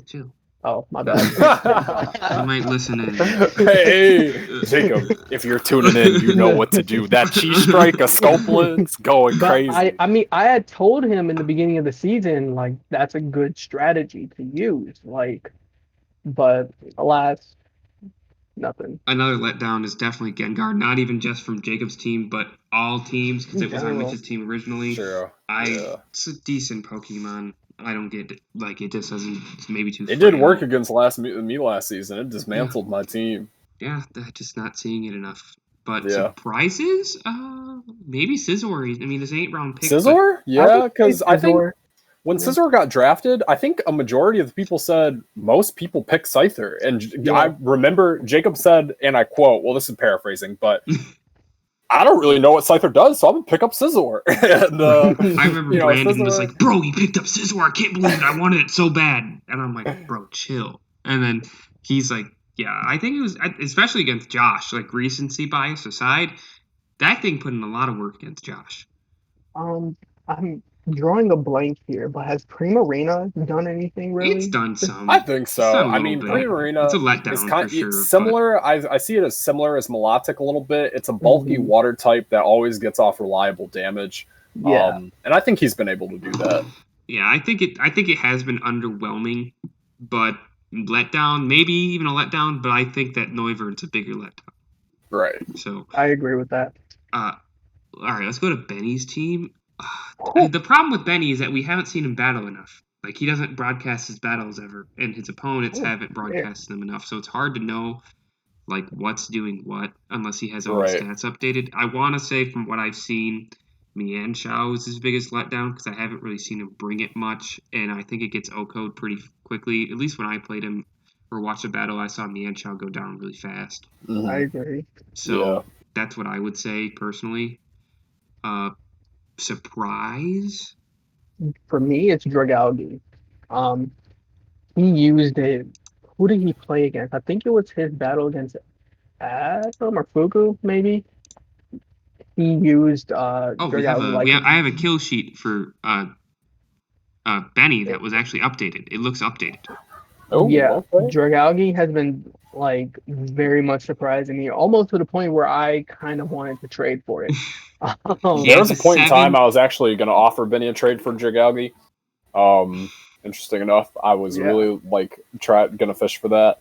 But It yeah, has a 7-0 KD. It hasn't died. 7-0. This Hey, is that thing great. snatching bodies. I It is great. don't know if his assist tracking is like as accurate as like he might be doing assists differently because I'm assuming Hippowdon just setting up the Sandstorm. To me, that would be an assist for Excadrill, and considering Excadrill has 20 kills, probably assisting more Wait, than he has down for Hippowdon. Driller? But I'm sorry, Driller has 20 kills. Hey, yes, earlier I said this, you weren't Yeah. here, but I said Excadrill been dancing since Gen Yeah. 5, bro. We were Excadrill is recap. the LeBron James of Pokemon, We were of VGC. we were recapping Benny and Adam's battle, and I was like, they didn't broadcast this as game of the week, but I texted Adam about it, and all he said was Excadrill was a handful. It just set up sword dances in my face the entire time. So Wow, yeah, that's great. that's gonna be Wow, on the first team. Excadrill hit Adam with the digital dash. So that is literally that's the LeBron. It is consistently good yeah. every year. Like You missed it before you got on the call. Bryan called a Pokemon Paul George, and I can't remember what it was. Oh, Cobalion, Cobalion. It's been on so many teams, done nothing. The very last thing it did was go out with a lackluster, couldn't get a kill with a max rock fall. No, did you see that Paul George It shot hit the last side night? of the backboard and Okay, I bounced. saw it. Oh my god, yes. Thank you. yes, no, that is a perfect comparison. Cobalion, he's not even on the roster anymore. He got No, he's dropped. gone. Yeah, he got dropped. He's Legendary. gone. Legendary got dropped. God, poor Cobalion. Oh, are you okay, B? It is. Okay. Um, That's all good. We can keep going. We're doing okay. Brandon now. So, and we This still is have the not most recapped the confusing. week 9. We haven't done the week 9 battles. We've been talking for a long time. But That's the fine. I long still have to podcast battle fans, Brandon. the long. Hey, yo, you might have to edit that out, low key. I'm sorry about that. Oh. That's unprofessional. You know what I'm Oh, saying? it's okay. My manager, Oh man. she acted up. Me and Brandon still have to battle, but since I already Are- battled him once, Are you I can battling say, soon? hopefully. Maybe it don't matter. We'll talk about that later. His team, Has I changed have so to much. say, Let's go is into yeah. he Go has ahead. the most confusing team for me We talked because his about that. team was so good, and it's kind of like you guys know the saying, if it ain't broke, don't fix it. Yeah. It's like Brandon heard that and was like, I find a problem with that, and just went and did something to his team. I mean, he had so much going on, so much power, and he still has a lot of power. But I feel like it's easier to, and I don't want to jinx myself, so I'm gonna stop talking. But I feel like his team has taken a step back since it was drafted. Yeah. Definitely the biggest letdowns. He has 2.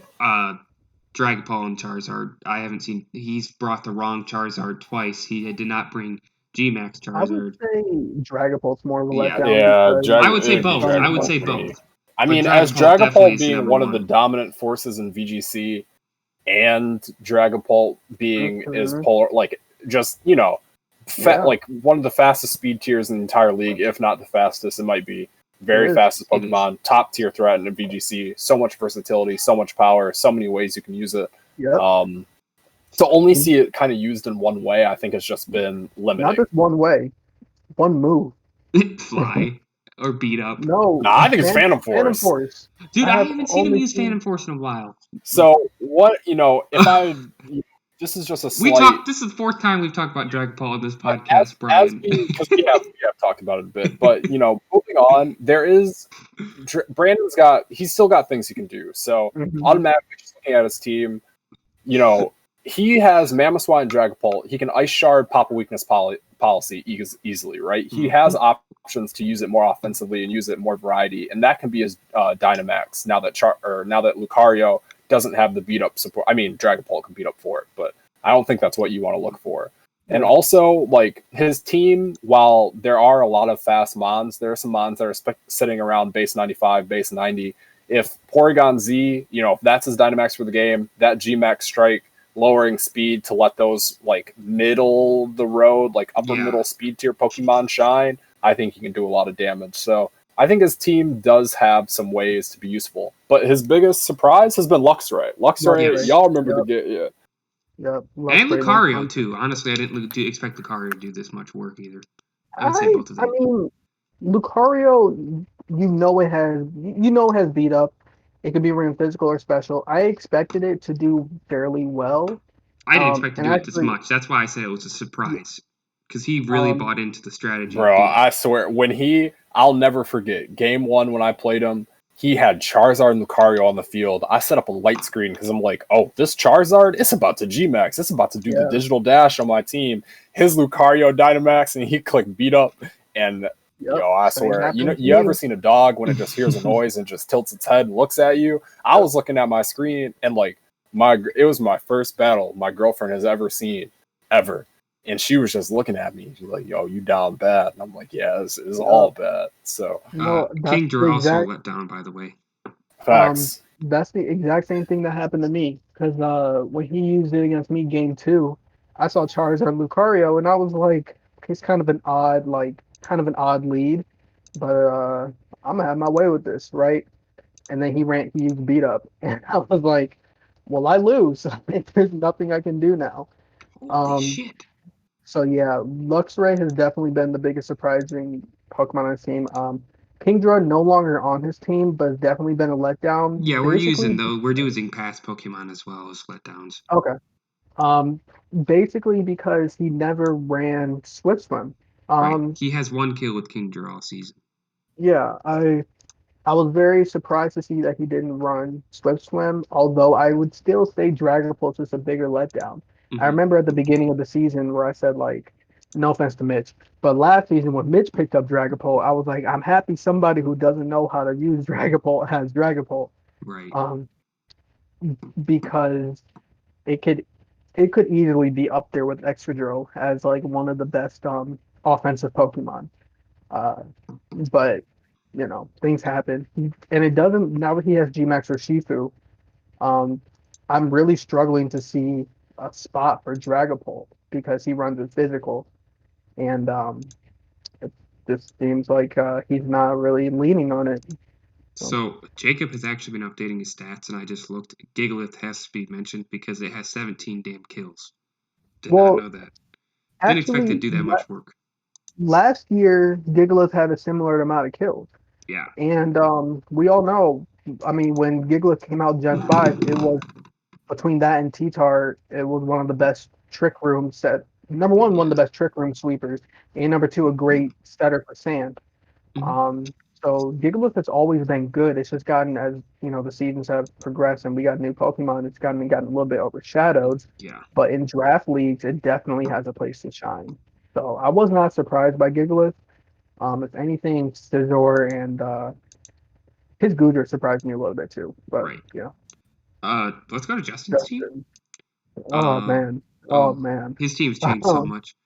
Yeah, I think the biggest Pokemon that surprised me was, I don't want to say Alakazam because I fully expected Alakazam to, just due to its special attack. And I haven't even seen it very often besides against you.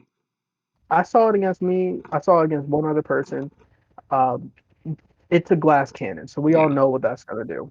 Drampa.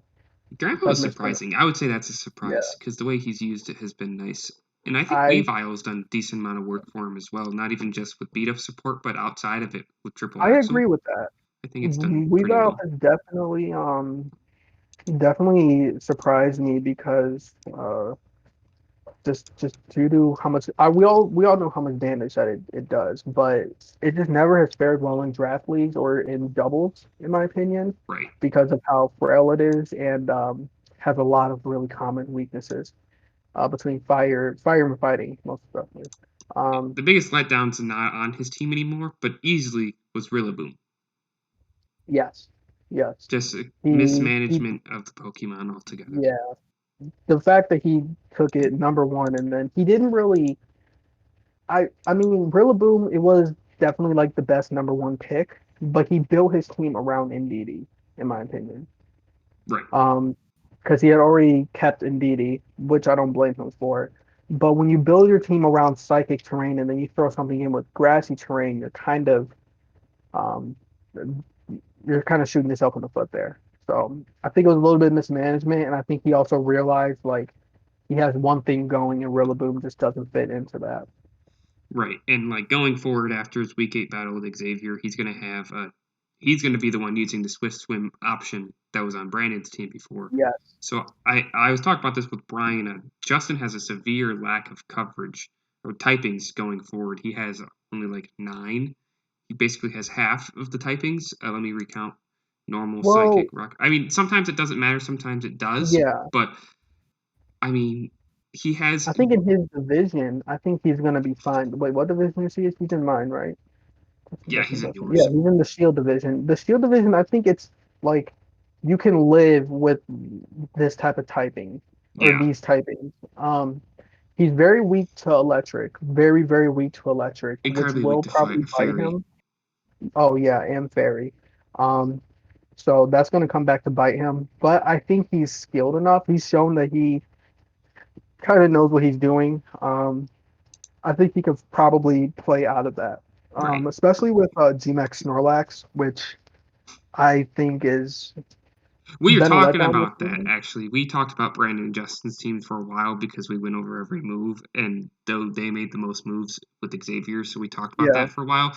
Me and Bryan were both of the viewpoint that he doesn't have necessarily a lot of Pokemon to support Snorlax because the only Pokemon in his team that gets Trick Room are Slowking and Alakazam because NDDF does not get Trick Room; it only gets Follow Me. So you could theoretically do the Belly Drum setup with Snorlax and then Gmax it, but you can target it right away because I mean I guess you have to follow me. It's usable. I didn't even think of that before, but he can't set usable. up Trick Room But beforehand. also, you have to keep in mind that I because I used back in I didn't play Gen 7, but Gen 6 I used Snorlax a lot on both singles and doubles teams. I didn't play VGC, I played small gun doubles, but still I used it. Hmm. And even outside of Trick Room, just due to how bulky it is, especially if you're running sheer fat. Well, this now I think what is it, Harvest or his Gmax Harvest, but yeah, if you run thick fat Snorlax, it's extremely difficult to kill. You have to probably consistently double it with super effective moves, and that frees up his second slot to kind of do whatever like he wants. Because Snorlax is a giant threat that you have to take out. Um, so it almost is able just to eat hits left and right for at least 2 turns before it falls. So I think it definitely has a place on his team, especially for something to go with like Alakazam, Kingdra, Weavile, a lot of those frail Pokemon.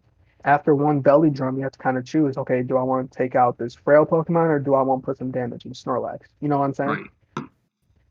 I think that ultimately, look, he has support, but is Yeah, still not like as cohesive as it should be. Like I agree. NDDF and Snorlax, and I think we'll see how it turns out for him. But well, I don't know. I don't know No, what. I agree with that. Yeah. Let's go to Adam's team. We don't have a bunch more left of the. We only have 2 more surprise letdowns, and then we'll do the week Um, 9 matches. Adam's team. I Oh, don't have much to say on it. I mean, I feel like Adam's team has performed exactly as I anticipated it would. right. There's nothing here that has truly surprised me. Lipard, maybe. Didn't use it a couple times. Yeah, Leiphardt's a newer member of his team, I No, believe, or he I picked. guess I don't it's know. oh, he has Lipard. Oh, dang. Okay, never mind. I was thinking of I thought Lipard was a free agent.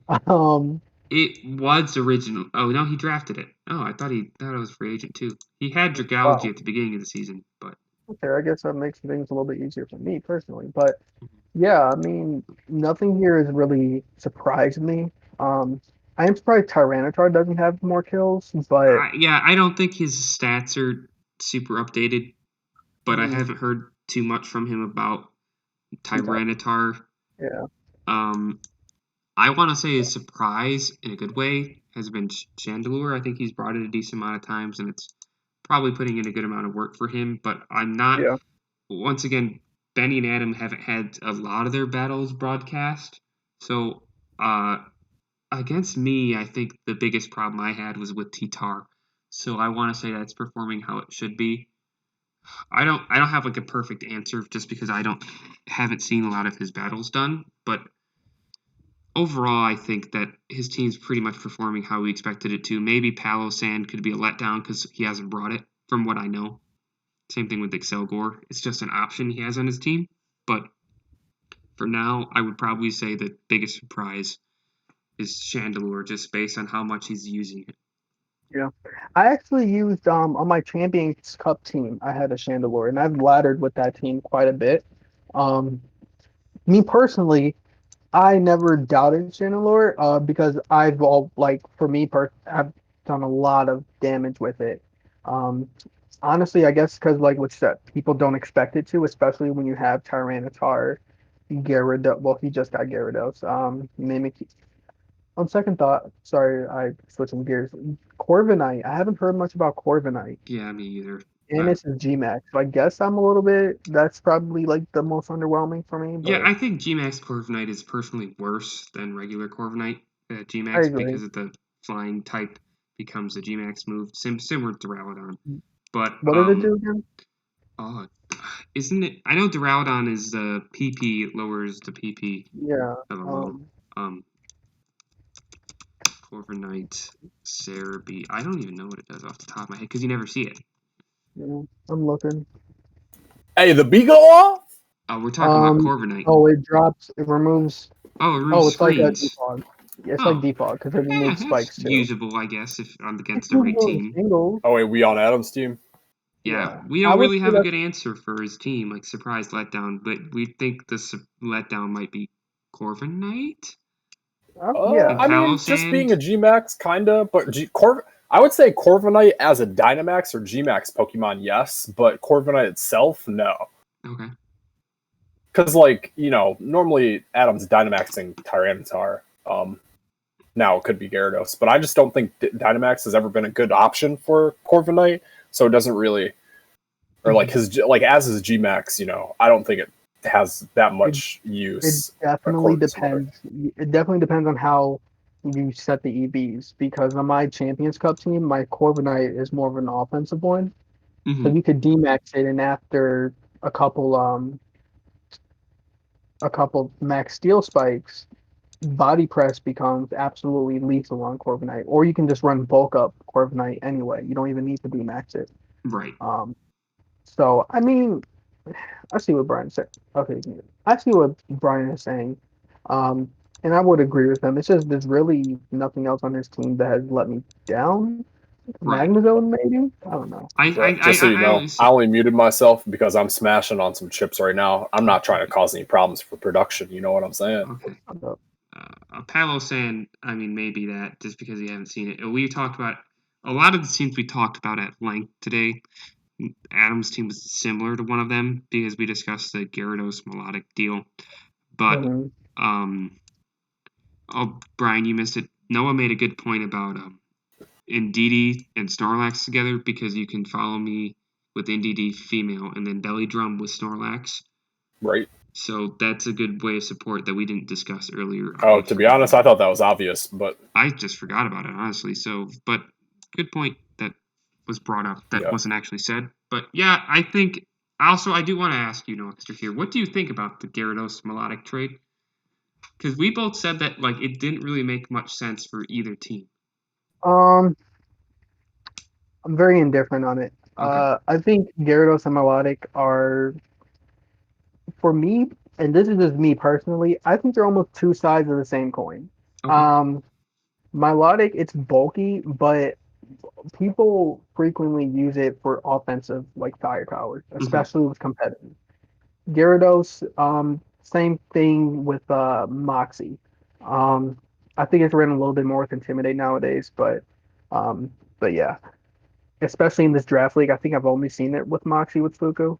Um, so for me, it's kind of like they just traded offensive firepower just in different forms. I mean, it is a little bit confusing because he already has Togekiss, Duraludon, and I don't. Is Sense Scorch?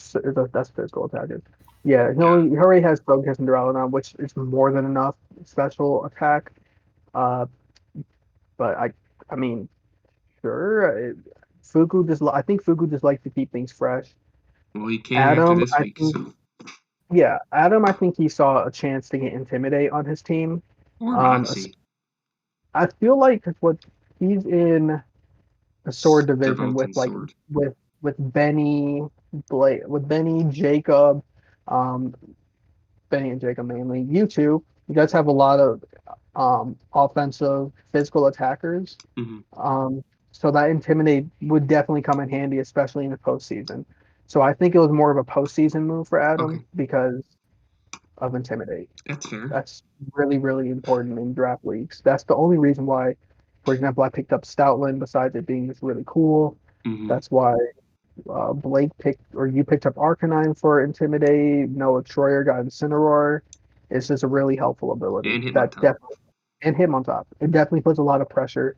Mm-hmm. And come playoffs, those stat drops are going to be really, really important, especially if you're playing someone like Benny who like to set up on you. Right. With That's our what I think. Excadrill. That's fair. Fuku's team, we can it's changed so much. He has 3 of the same Pokemon since the beginning, and when we're looking at his roster right now, you also take off going forward. He won't have Cobalion, which we all know is a major letdown, not just for Fuku Yeah. but for everybody.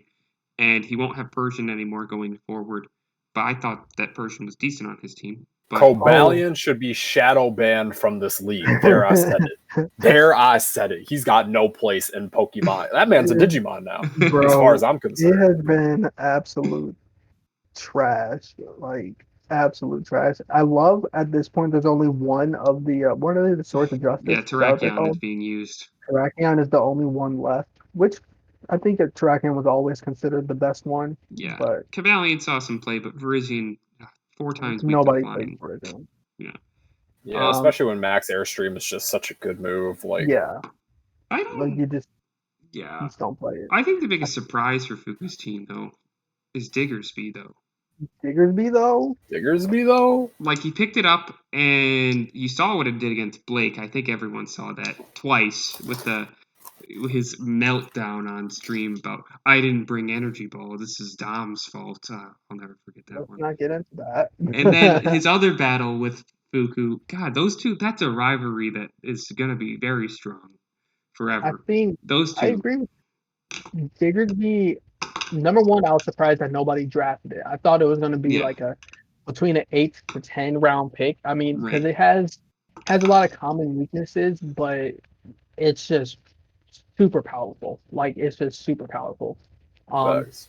and especially if you pair it in the DMAX meta, when you can give it basically free stat boost, especially on the defensive side, I feel like it has a place. So I was surprised that nobody drafted it, but Fuku's definitely put it to good use. And I'm kind of happy because I've always just liked Diggersby as a Pokemon. Oh, how could you not? Diggersby, though? That's You that know? boy. Diggersby. Hey, Diggersby, like, you know, Wait, digging. what? Digging? Dig Digger, dog? yeah. Yeah. No, God. so yeah, I agree with John. The Alolan Persian drop was definitely the most. I was very shocked and a little bit frustrated with Fuku that he did that, but And that's good. It's a good Pokemon. But it's a Sableye is great. coming back for his team, so he's gone from Bro. 3 Prankster to whatever 2 It's to possible 0. that To 1. Fuku was disgusted with his own play. Yeah. Because, okay, y'all know what I'm talking about. And when Yeah. you just look in the mirror after, you're just disgusted with yourself. So it could have been like that for Fuku, but Pokemon, you know what I'm saying? Honestly, I would have done. I don't blame Fuku. That was an amazing play. I wouldn't feel bad. Nope. I'd be proud. I'd do it again. Yeah.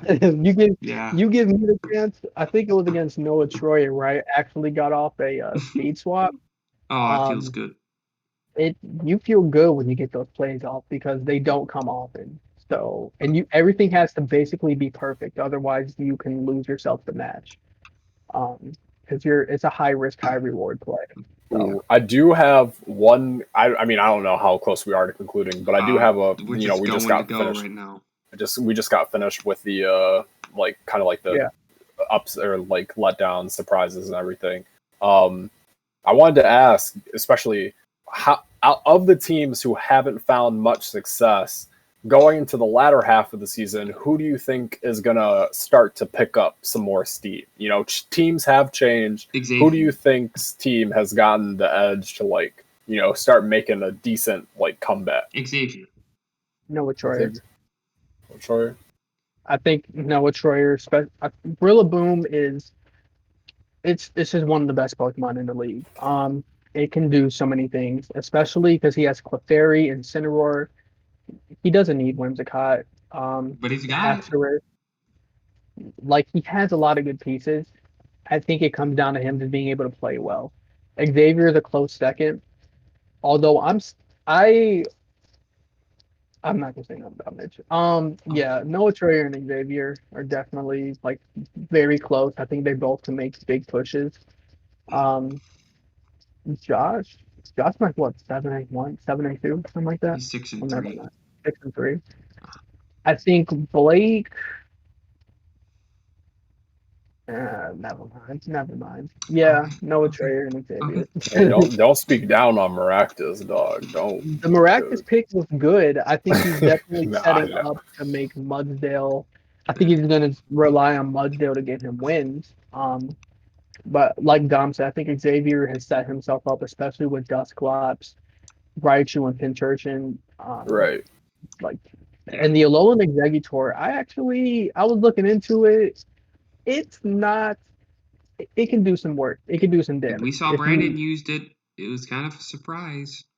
Yeah, if you play it right, it can definitely catch some people off guard. So, in my opinion, those two have the best chance of making a last effort push to the playoffs. Jacob has a chance. Yeah. I mean, I would consider Jacob still in the running, and it's not like his team changed to give him a push. He's just depends on how he plays. Yeah, because he could have had more wins. I think I'm kind of in that boat with Jacob. Personally, to have more wins. Nothing really changed on your team. This kind of comes down to how you play it moving forward to the last half. There's a couple people in that boat where it's going to come down to how well you play. I think that's me, Jacob, Justin, and Brandon. Although with Brandon's recent changes, it's either going to go really well for him or really, really, really bad. Bryan and I touched on this earlier. Brandon's match differential is the only thing besides his record, because his record is not good, but his match differential is not that bad. It is -4, even though he's lost 4 times. So it's basically like he lost each match by 1. Even though he did get 2-0'd once, he's basically kept every other match he's lost. He's kept every other match he's lost in between 1. He's just choking. Yep. That's it. Because if you look at the other teams with low records, they have much worse match differential than Brandon. True. That's interesting to look at. Good to know. What do you guys think? I kind of took over right there. If you guys had to, no, I'd agree. I'd agree with that. Well, I would say. Oh, go ahead. I was gonna say I think Xavier's team now is definitely probably the one that Xavier. No, that's just Rillaboom and Incineroar. Getting those two together, I think it's just a dynamite duo. And then Xavier having a few more options and also some access. He let go of what I'd consider liability for his team in Porygon Z and gained something better in a Raichu and Pincurchin. And I feel like now he's going to be able to play the Butterfree better.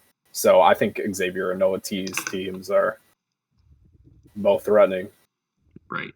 I wanted to tell you guys, in case you haven't looked at the standings, Jacob and Adam are only 1 game apart now for the 4th spot in the Sword Division. Ooh, Ooh, okay, wait, So, hold up. even though Jacob could have really made up some ground if he beat Adam a couple weeks ago or last week, but yeah, Adam is 5-4. See, in Jacob's head, he's thinking week 9, he got a free win. He playing you again. Oh, ho, ho, ho, ho, ho, ho, I think ho. looking at the standings, I'm not trying to switch gears, but No, yeah, looking at the I'm at the standings, standings page right now. So I feel like going into the final half of the season, well, we're more like in the final, yeah, we're in the final third.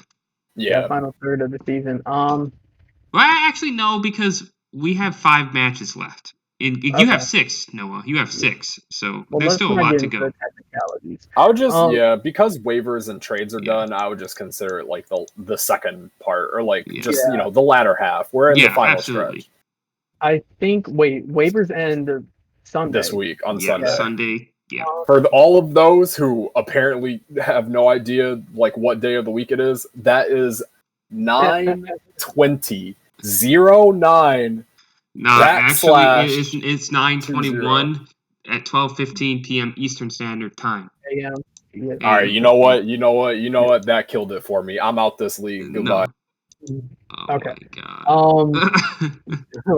No, looking at the standings, when I'm looking at them, and it looks like they're still kind of like pretty competitive. The Sword division is definitely a lot closer than the Shield. I think Yeah. that there's kind of a clear top four that are fighting for just placing, but the bottom three can still make pushes. Mhm. Depending on, between me and Justin, we can start losing a bunch of games and really fall behind. Yeah. Bryan, I think he's kind of solidified his spot, number one, unless he just has a complete Hey. meltdown. Hey, bro, I Josh, could be having strokes mid game, yeah, I mean, man. that's like even on the sword side too, it's still all up in the air. Nobody has pulled away similar to last season where there was a clear cut like top half, especially in the sword division. I mean, all the way the first, yeah, the top five seeds can all compete. I think Blake and Mitch are definitely out. Um, Unfort. yeah, those two are definitely out. But yeah, it's very competitive though. I'm really enjoying this. And those two But can play spoiler. yes, they can. I mean, it's kind of funny that all of our newcomers are taking the top spots. Yeah. Um, Facts. that's a level of disrespect I did not anticipate. So to all the older members of the MSBA, y'all got to step it up, myself Dude, that included. mostly goes out to Blake, man. It goes out to Blake and Noah Troyer. Oh yeah, true. Yeah, Noah Troyer. Mitch And is an OG member. Mitch is an OG member. Mitch Nah, had Yeah. a lot of Mitch is a success. second season member. Mitch had a lot of He's not an success OG. season 2. Mitch is not OG. Mitch is even though he's old as hell, he's not an OG. He was a second season member, man. For all of you who did not know, season 2, it was singles. I believe it was Gen 6 Baoras, correct? Yep. And we had gone into the singles. I had drafted a team very threatening, very dominant. I ended up having to take a leave of absence for the league as dealing with some familial problems. Mitch commandeered my team to great success and beat Dom. That's all I got to say. If you ever hear Mitch make fun of me, that's why. But I've beaten him many times since then. So like, doesn't matter. Yeah. Doesn't matter. Doesn't matter. You were physically in the room when it happened. No, I also lost to you that night, but it was because your septile lived on 1 HP. You remember that? Oh, that septile actually got me out of that 2 had me battles. hurting, One bro. against you, and that septile saved me against Bryan. Cause I remember, goated battles. I remember that after we shook hands immediately after the septile lived on 1, because I'm like, oh, that was a good game. But when Mitch Y'all beat shaking me, hands? Nah, bro. we were Someone next. lives on 1 against me. I'm battled across spitting the on table. them. We were across the table like it was a tournament. Someone wins against me like that, I'm spitting on them. I don't care. I was also with Mitch when he beat me. Oh, I almost unplugged his tower. But yeah, I think the later we're gonna see a lot of I think some upsets coming. Yeah, there's a couple last week. Yeah. It's going to get really interesting as we near playoffs because now I think I always consider the first half of the season. That's when you want to try stuff out. Like if you lose a couple there, you're fine. Like as long as you play well and still stay positive, you're fine. But it's the time to try out techs that you normally wouldn't try if you're trying solely to win, and stuff. But the later half of the season, that's when you really kind of want to dial in and start using stuff that you kind of know is reliable, um, as opposed to like funny, janky techs that might work. Um, that's not saying play boring, No, but no. I feel like people are going to definitely start dialing in. We're going to see a lot of the same rotations, kind of like NBA playoff basketball, like same rotations, same Pokemon. I don't Hey, know we about got that, man. we got solidified starting fours. Honestly, like so at least solidified starting six, and like most people are going to bring the same sticks, their best I sticks. just the nature of Pokemon, especially draft, I feel like it's so matchup dependent that a lot of people get used from like like their bottom roster. Feel like I agree with you. Um, but I think it goes back to stuff you know will work or stuff that you are confident in, as opposed to like Right. this might work. I'm not sure. Let's see what happens. Um, I don't think anybody's gonna be playing like let's see what happens anymore. I think people are gonna be more like, okay, I know this is gonna do X amount of damage, or if I miss, I miss, but I have a backup plan, you know? Hmm. But yeah, I think Let's that's all I got. let's do the week 9 preview battles. All right, previews. All right. And then Fine. that will be the end of the episode. Oh, this is my first pick 'em. I'm kind of excited for this. So I got you on there. So let's start with my own battle because it's the first on the list. First, Jacob. All right, let's see the run back. We all saw it. We all know.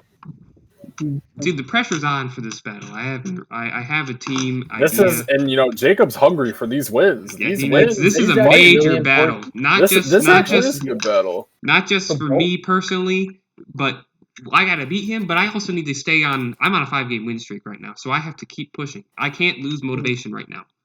You also are the third seed, and a loss would put Well, you.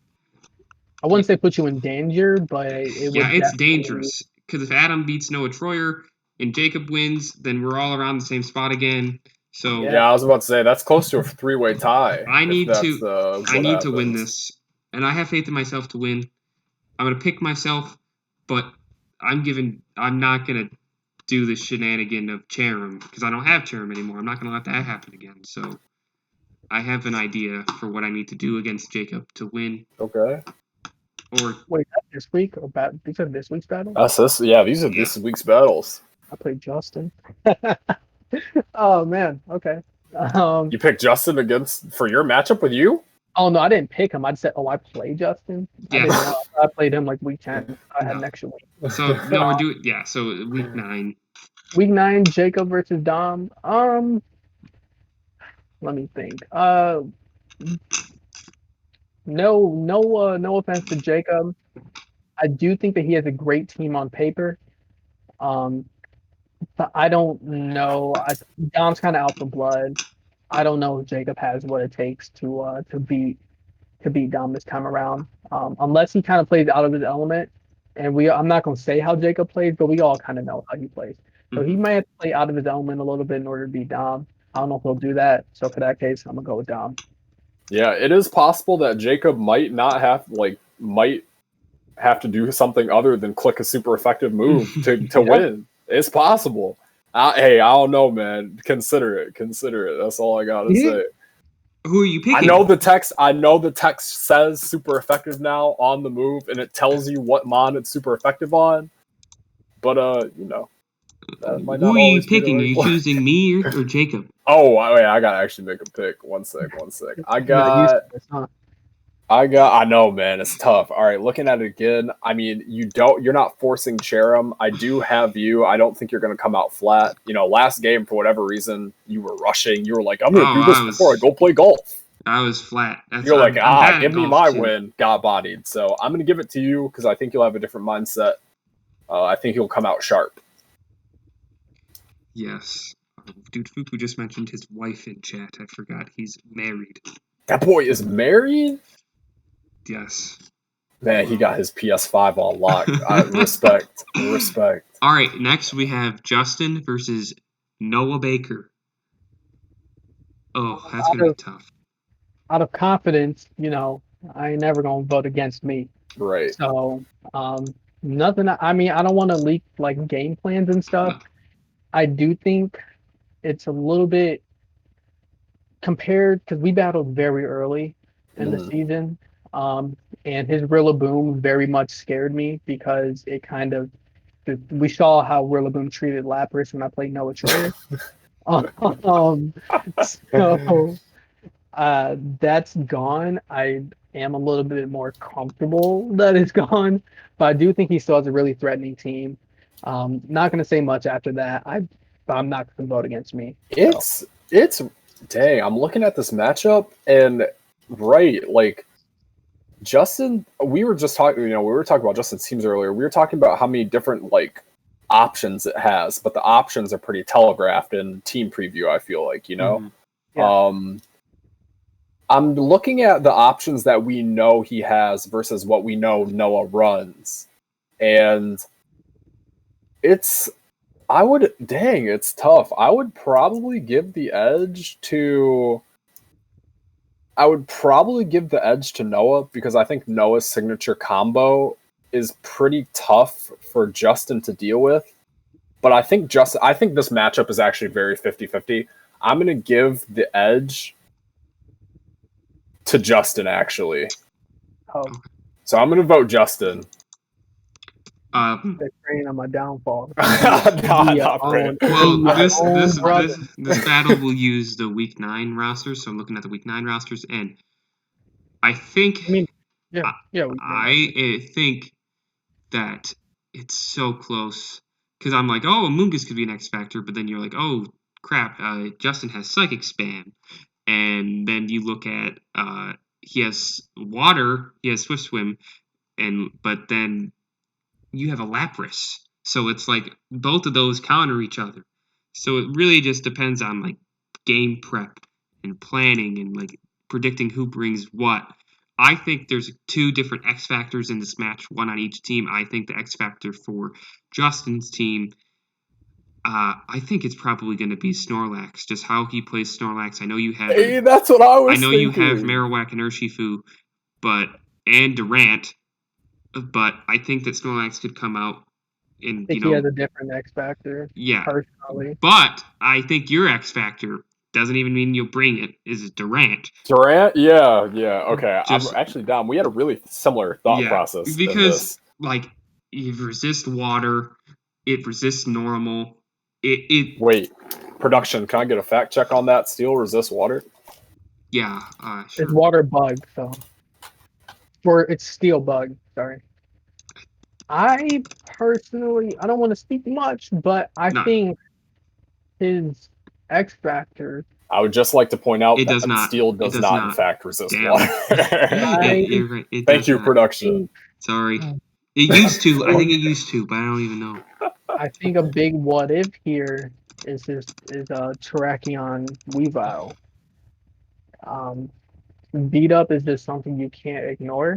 Terrakion is very fast. Base like what 100, 105 speed.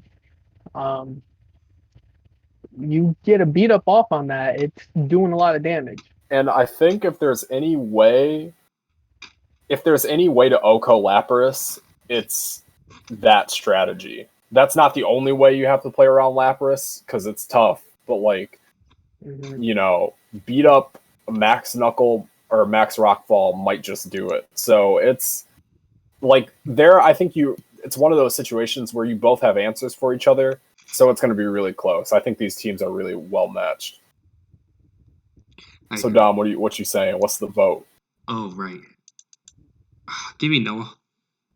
Because I think he also has things that can. If he brought Psy Spam, he has Slowbro and Reuniclus and Durant ready to go against Psy Spam and Rabombi. Right. So, and Arlone Marowak as well with the Ghost True. Yeah. So I think for now, if he can control Justin's speed, I think he has the advantage. And I think if he can also control NDD, maybe this is an Urshifu game.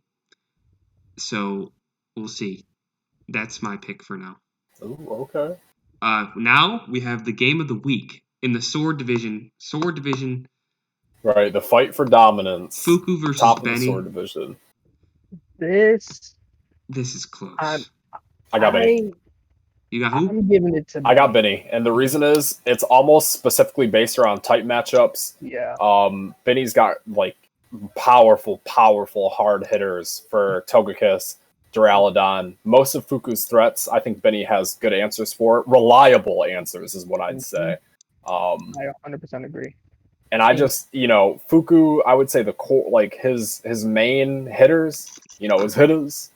I don't think they do what they need to do, but he's got Serena. I think Serena's really threatening to Benny's team. Yeah.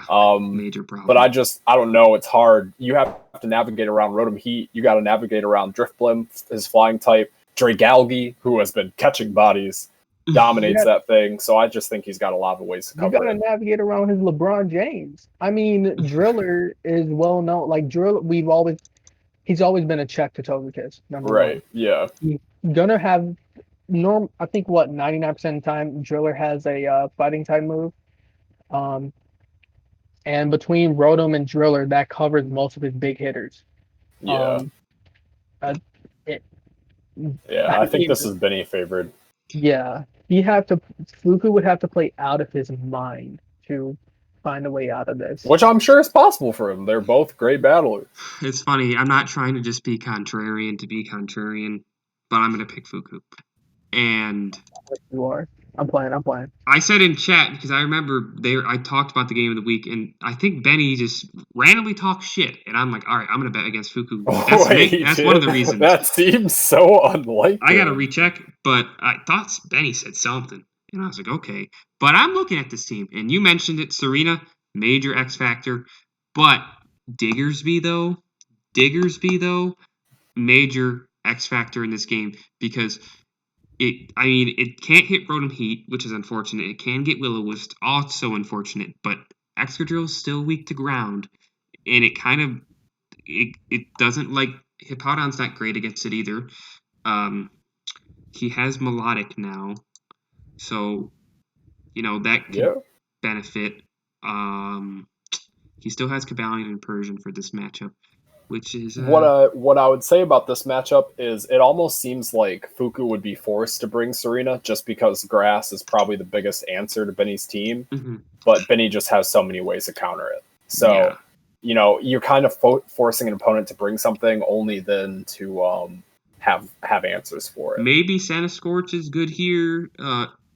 I'm sorry, what does he have instead of Cobalion now? Next week, not this week, but the week after, he will have Sigilyph. Oh, okay, so he won't have. He will. But Cabalion's bad in this game, and he's not going to bring it. Unless he ran an air balloon. No. I feel like the X factor for Fuku is Melodic. I mean, if he can. Does it get any grass moves at all? Grass, not like any type of energy ball. Like I'd probably not energy ball. Maybe. No, I think it does. I don't know. Like there are things that Fuku. I mean, we saw him run Grass Knot on on Togekiss against Blake. So. But it does get Mud Shot for special defense boosts. But it also gets Hypnosis, Coil, Muddy Water.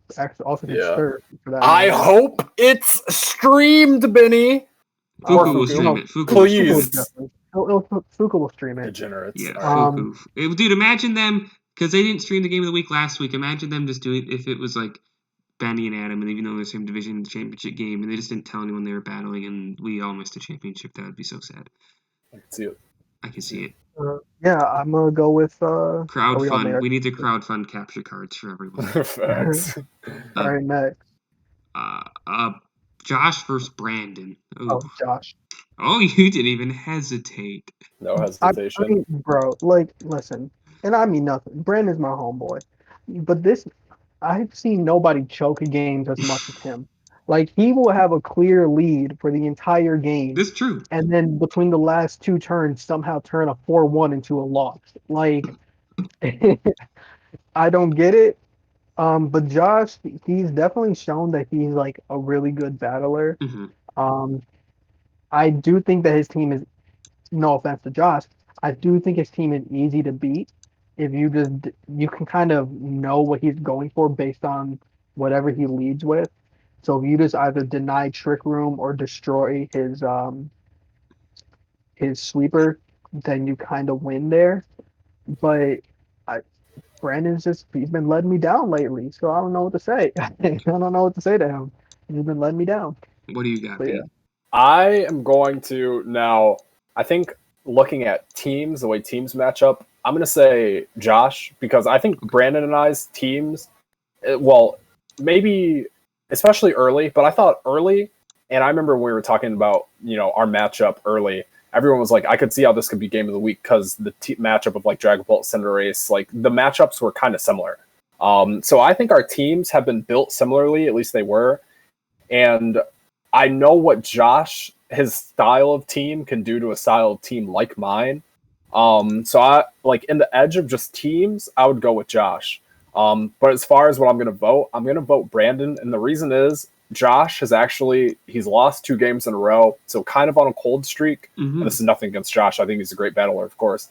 But I think Brandon will be hungry to do something different after his team remodeling. So I actually am going to give it to Brandon because I think Josh cold streak, Brandon has kind of not a desperation, but the dog in him to have a comeback. Okay, I like both of your answers. I think that if Brandon was incredibly creative in this matchup, I would pick Brandon to win. And I think Porygon Z is a new X factor for him. I know he has a Scavalier, and for this last matchup, he'll have Aegislash if he wanted to counter that with the Porygon Z Max Strike. But there are ways on Brandon's team that he can beat Trick Room, and I don't see him using them. So for that, I'm going to pick Josh, but I definitely think that Brandon has a roster advantage, but I don't know if he'll unlock like the creativity necessary to beat Josh. And I do know that the first time they played, Brandon had the upper hand all the way until he choked in game 2, and then Josh beat him in game 3, inexplicably beat him. So I still think Brandon, but that team is different now than what Brandon has currently. And I think Brandon still has answers to beat Josh's team. Like he has Urshifu now. So he could easily beat Porygon 2, but then that thing gets walled by Weezing. But then again, does it need Unseen Fist? I don't know. That's just an example. So, like, I think there are ways that Brandon can easily beat this team, but will he do them? That's remains to be seen. Yeah. So that's just me though. So I didn't want to get into what like they could possibly do because that seems like right. No, that's fine. Yeah, that's all good. Blake versus Mitch. The run back. This is the battle for loserdom. And I vote Mitch 100% of the time. It's Mitch. It always has been. Bro, I know. same. See, Dom is a tryhard in the pick'em. He never votes Mitch. He doesn't believe. I will vote Mitch every time. And honestly, if we keeping it a buck, like Mitch would have had Blake if he would have known or taken, I guess, like the. How many seconds do y'all think it makes to make a decision? How many seconds? It depends on the battle. Okay, so if he would have taken the 3 seconds, maybe 4. It's Mitch. He's old. You know what I'm saying? If you would have taken 4 seconds to be like, Vikavolt, electric type, I should probably attack this thing before the discharge go off. He would have won. And I think that, I don't know if Blake could be, like activating his Sharingan, but if he's got, if Maractus' Storm Drain is active for this week, which I think it is, Blake will never have to worry about that. So, I got Mitch. This is what I think. Yeah. And Blake I think this season is not a show of how good he actually is. He's a phenomenal battler. I'm never going to go against Mitch, though. And I feel every week, I feel like Mitch has gotten better. Every week. Like if you compare, I know we don't have like recordings of all his battles, but if you look at his battles versus the beginning of the season to up till now, like it's kind of like he's learning as he fights type of stuff. Like every battle he's learned something new or made a better like decision. And I think even though Maractus has Storm Drain, as long as he does his homework, Ludicolo is going to be a giant part of this game. Between that, I think that his Braviary, if he really wants to, he can make Braviary really really good in this matchup. Komodo has some use here. If he just takes a look and says Miraculous Storm Drain, he wins. If Yeah. Blake, but any other circumstance though, Blake wins. But I'm not gonna say Mitch. I'm not gonna say go against Mitch.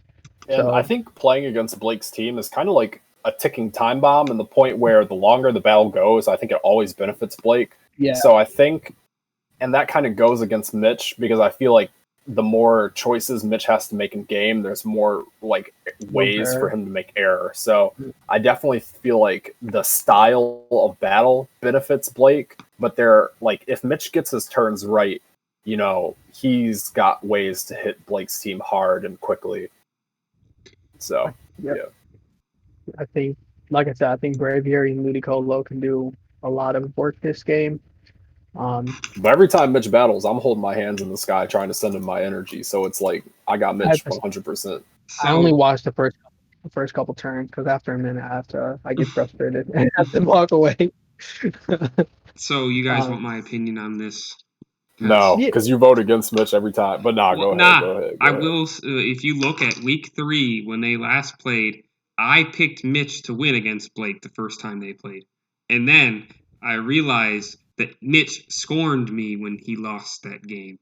So even though I chose Mitch, I said I think Mitch has a better matchup, and I still do think Mitch has a better matchup. I also know how pissed Blake has been, like just constantly losing to everybody besides Mitch. He's lost every game. I know how mad he is.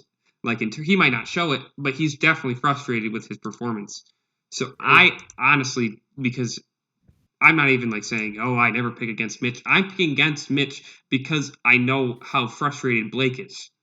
And right. I think that he's gonna pull something on Mitch that Mitch is not going to be ready for, and I don't think. How interesting would it be if Blake brought a team one week without Mudsdale? How interesting! Exactly, that'd be spicy. So yeah, and I do want to clarify. I personally, because of what happened with the waiver claim and Blake being at work, so he was unable to adjust the claim that he made on Decidueye because he didn't have time to pick another Mon. I extended his claim that he made on Maractus and acted like it was a Sunday because I'm assuming he would have chosen that if he had time to look, but because he was at work, I just extended. So if anyone asks why Maractus on Blake's team and they don't have a waiver pickup, listen to this. I'll timestamp it if I can. So or it's moderators. So approved by mods. So nothing to be said. Yeah, there. And plus it's the Cactus Man. He needs to play. So Maractus and Ludicolo deserve to be on the same team because they dance a lot. That's true. They will allow a trade, so one of them can. So end of season trade. Yeah. 2 more battles left to talk about. We are 2 hours 47 minutes and 21 seconds. So Mitch is going to get that Critical Role podcast link that he's been asking about. If anything, you could also possibly split this up into 2 parts. You could have a part about the predictions and a part about us talking about the Pokemon, the beginning half and the end half. That might be a good way to do it. You might do get 2 episodes out of it. I'll try to do that. We'll see what I can formulate. If not, I'd listen to a long podcast. I'm going to see what I can formulate within the Windows Videos app because I don't have videos. All right, Xavier versus Bryan. Okay, so I'm gonna start off. I have me, and that being said, most people saw my first battle with Zave. I think his team wasn't optimized then, but I also thought that I did play well and I played the turns necessary to win. His team, since that point, has upgraded extensively. His team has been just, he's his team was like Thanos when he got his last Infinity Stone. The acquisition of Dusclops, I feel like just takes it to another level. I've been talking about that. Now, I still believe in myself to win. I do. I think I have answers for a lot of things on his team. And I think I have something that might surprise some people. So I'm going with me every time.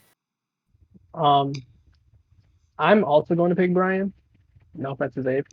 And I think looking at it on paper, the teams are relatively evenly matched.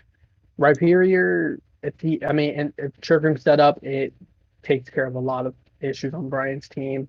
Clawitzer is always a threat. Pinch like Raichu is pretty can do some damage here with its. I think it has a pretty diverse moveset. You can't really ignore Darmanitan, and then Butterfree. But I think it personally, I feel like I said, they're even on paper, and it kind of comes down to experience. Bryan doesn't have much VGC experience. However, uh, he has more just competitive experience. Kind of like uh, just game time decisions, not necessarily doing moves or using moves that are super effective or um, just to get off damage. Just kind of thinking about a turn or two ahead. Um, I think Bryan kind of has the advantage there. I think that's going to be what's important in this matchup. Like I said, no offense to Xavier, I just think it comes down to experience, and Bryan has that. So I think Bryan will be able to pull out the dub. I do think it's going to go to 3 games, though. That's the first time I'm putting the amount of games on a pick 'em. Ooh. I do think it will be a 3-game series. I think Oh, that pressure! Hey, I think Xavier will get one off on Bryan, but due to experience, and I think a lot of the 3-game series come down to that. Especially in that 3rd game, that's when you really see who's been playing for a while and who hasn't. Because some moves aren't just for that turn; some moves matter way down the stretch. So yeah. I think that the matchup is close. I think X Factor. I like this X Factor, talking about X Factors on each team. I think the X Factor for Bryan in this match is definitely Drapion. That's right. I didn't have it that first time. Because he didn't have it exactly. And it can really pressure into D-Mail. I don't know if it outspeeds it naturally. I'm not sure the speed tier number. I think they might be. I think they might have the same Mail, speed. ADD possibly. Mail is base 95. I don't know what Drapion if I'm not mistaken, and I actually don't know Drapion's stats off the top of my head, I think I got it. that 95 they have the exact same. Yeah, I was about to say. Interesting. Okay. Hey, I'll risk the game on a tie. I think that the X Factor here. Well, actually, I wouldn't necessarily call it X Factor, but a very important piece here is tan growth. Mm-hmm. Big Tang. Because it resists sleep powder from Butterfree. It resists sleep powder. It's bulky enough to survive hits from Xavier's big hitters. Has regenerator, and I don't know. Does tan growth learn knockoff in Gen 8? It does. It does help keep it. It keeps it. Yeah. Yeah. Okay. So it has access to. I debated it. Well. I debated it against some teams that I thought debated it against Josh trying to knock off Porygon 2 Z-Violite. It keeps that. That's stonks. So I think tan growth is just really, and I used tan growth back in Gen 6 OU and UU. I've always loved tan growth. I think it's massively underrated. So I think that's the X factor here. Well said. I think that Bryan pulls it out because just from a team building perspective, like Bryan's prep is always, it's quite strong. If Xavier can pull a rabbit out of his hat, I'd love to see it. I would also like to say I think that Clawitzer is Xavier's X factor. Okay. It was my favorite Pokemon to come with all the new Pokemon. Just because of Terrain Pulse, I used it on ladder all the time. It's one of my favorite Pokemon at this point in this meta. I don't think Xavier's been using it to its fullest potential, but I think Clawitzer can. Honestly, I think Clawitzer can tear through Bryan's team if given an opportunity. So I think that's the X factor there on the Xavier side. Okay, that sounds pretty good. Let's do the last match. Right, Adam versus Noah T. Oh, Adam. Oh, very quick. Oh, Adam. Actually, I think I'm gonna be real. I'm gonna say Noah T. I'm really gonna say Noah T. You're switching it, Noah? Switching.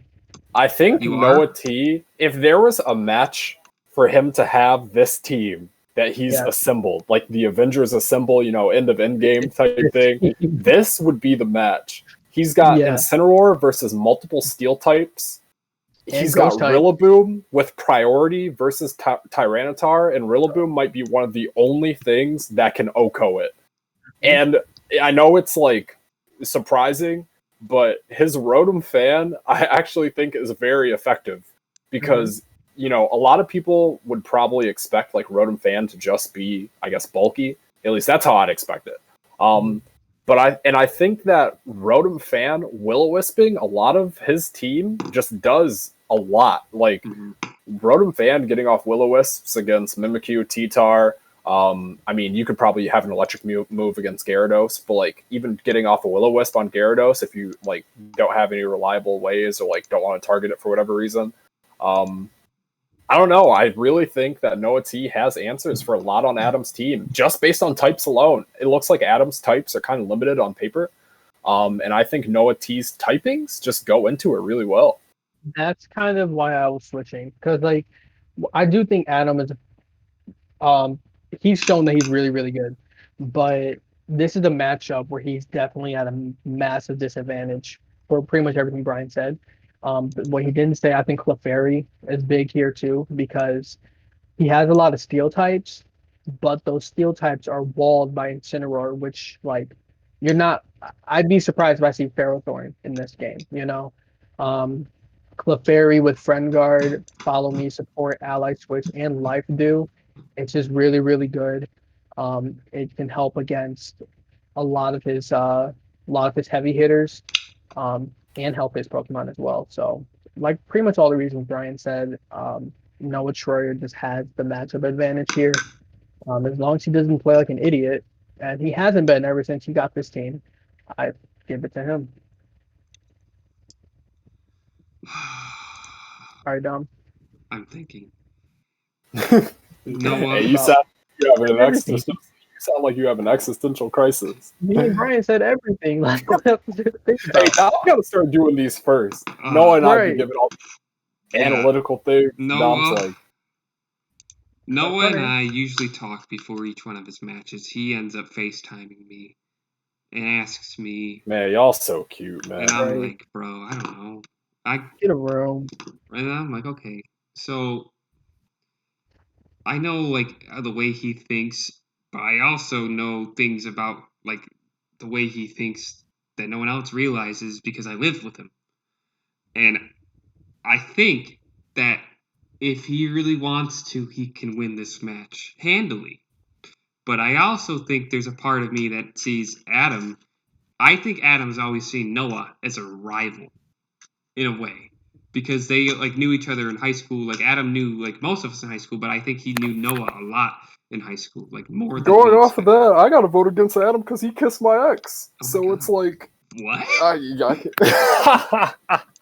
We don't need to elaborate. We can discuss this Bro, after this ends. No, Adam has known. I've always joked about that. Who are If you anybody talking listens to about? this, Lauren Bowers. If anybody listens to Oh. this, that was always like a joke. Okay. It's never been I didn't serious, even know and you were I think talking Adam about knows that, but I haven't mentioned that in like 2 years. I like to bring it up every now and then. That's okay. But I see like a couple things on. I just don't want Noah to like bring the wrong Pokemon. Like I still think like Hitmontop would be really good in this matchup, but I don't know if he brings it just because of all the ghost types, which could make it bad, but it's also great against Tyranitar. And then like, oh, what about Gyarados? Is it going to be intimidate Moxie? How is he going to deal with that? It just depends on what he decides to bring. I think it's less on because I feel like if you look at one-on-one, who's a better battler, I maybe would give the edge to Adam, but I also think it depends on what Pokemon are available, and I think Noah has the edge there, but I think it's less dependent on what Adam brings, because I think Adam is going to bring an assortment of what he's been bringing the entire time, and I think Noah's team is so much newer that he might not know exactly what's the best combination of these mons to use the most often. And I know draft is a little different because you have to plan for the team you're facing, but I don't know if Noah like outthinks himself on a certain mon and like I don't know.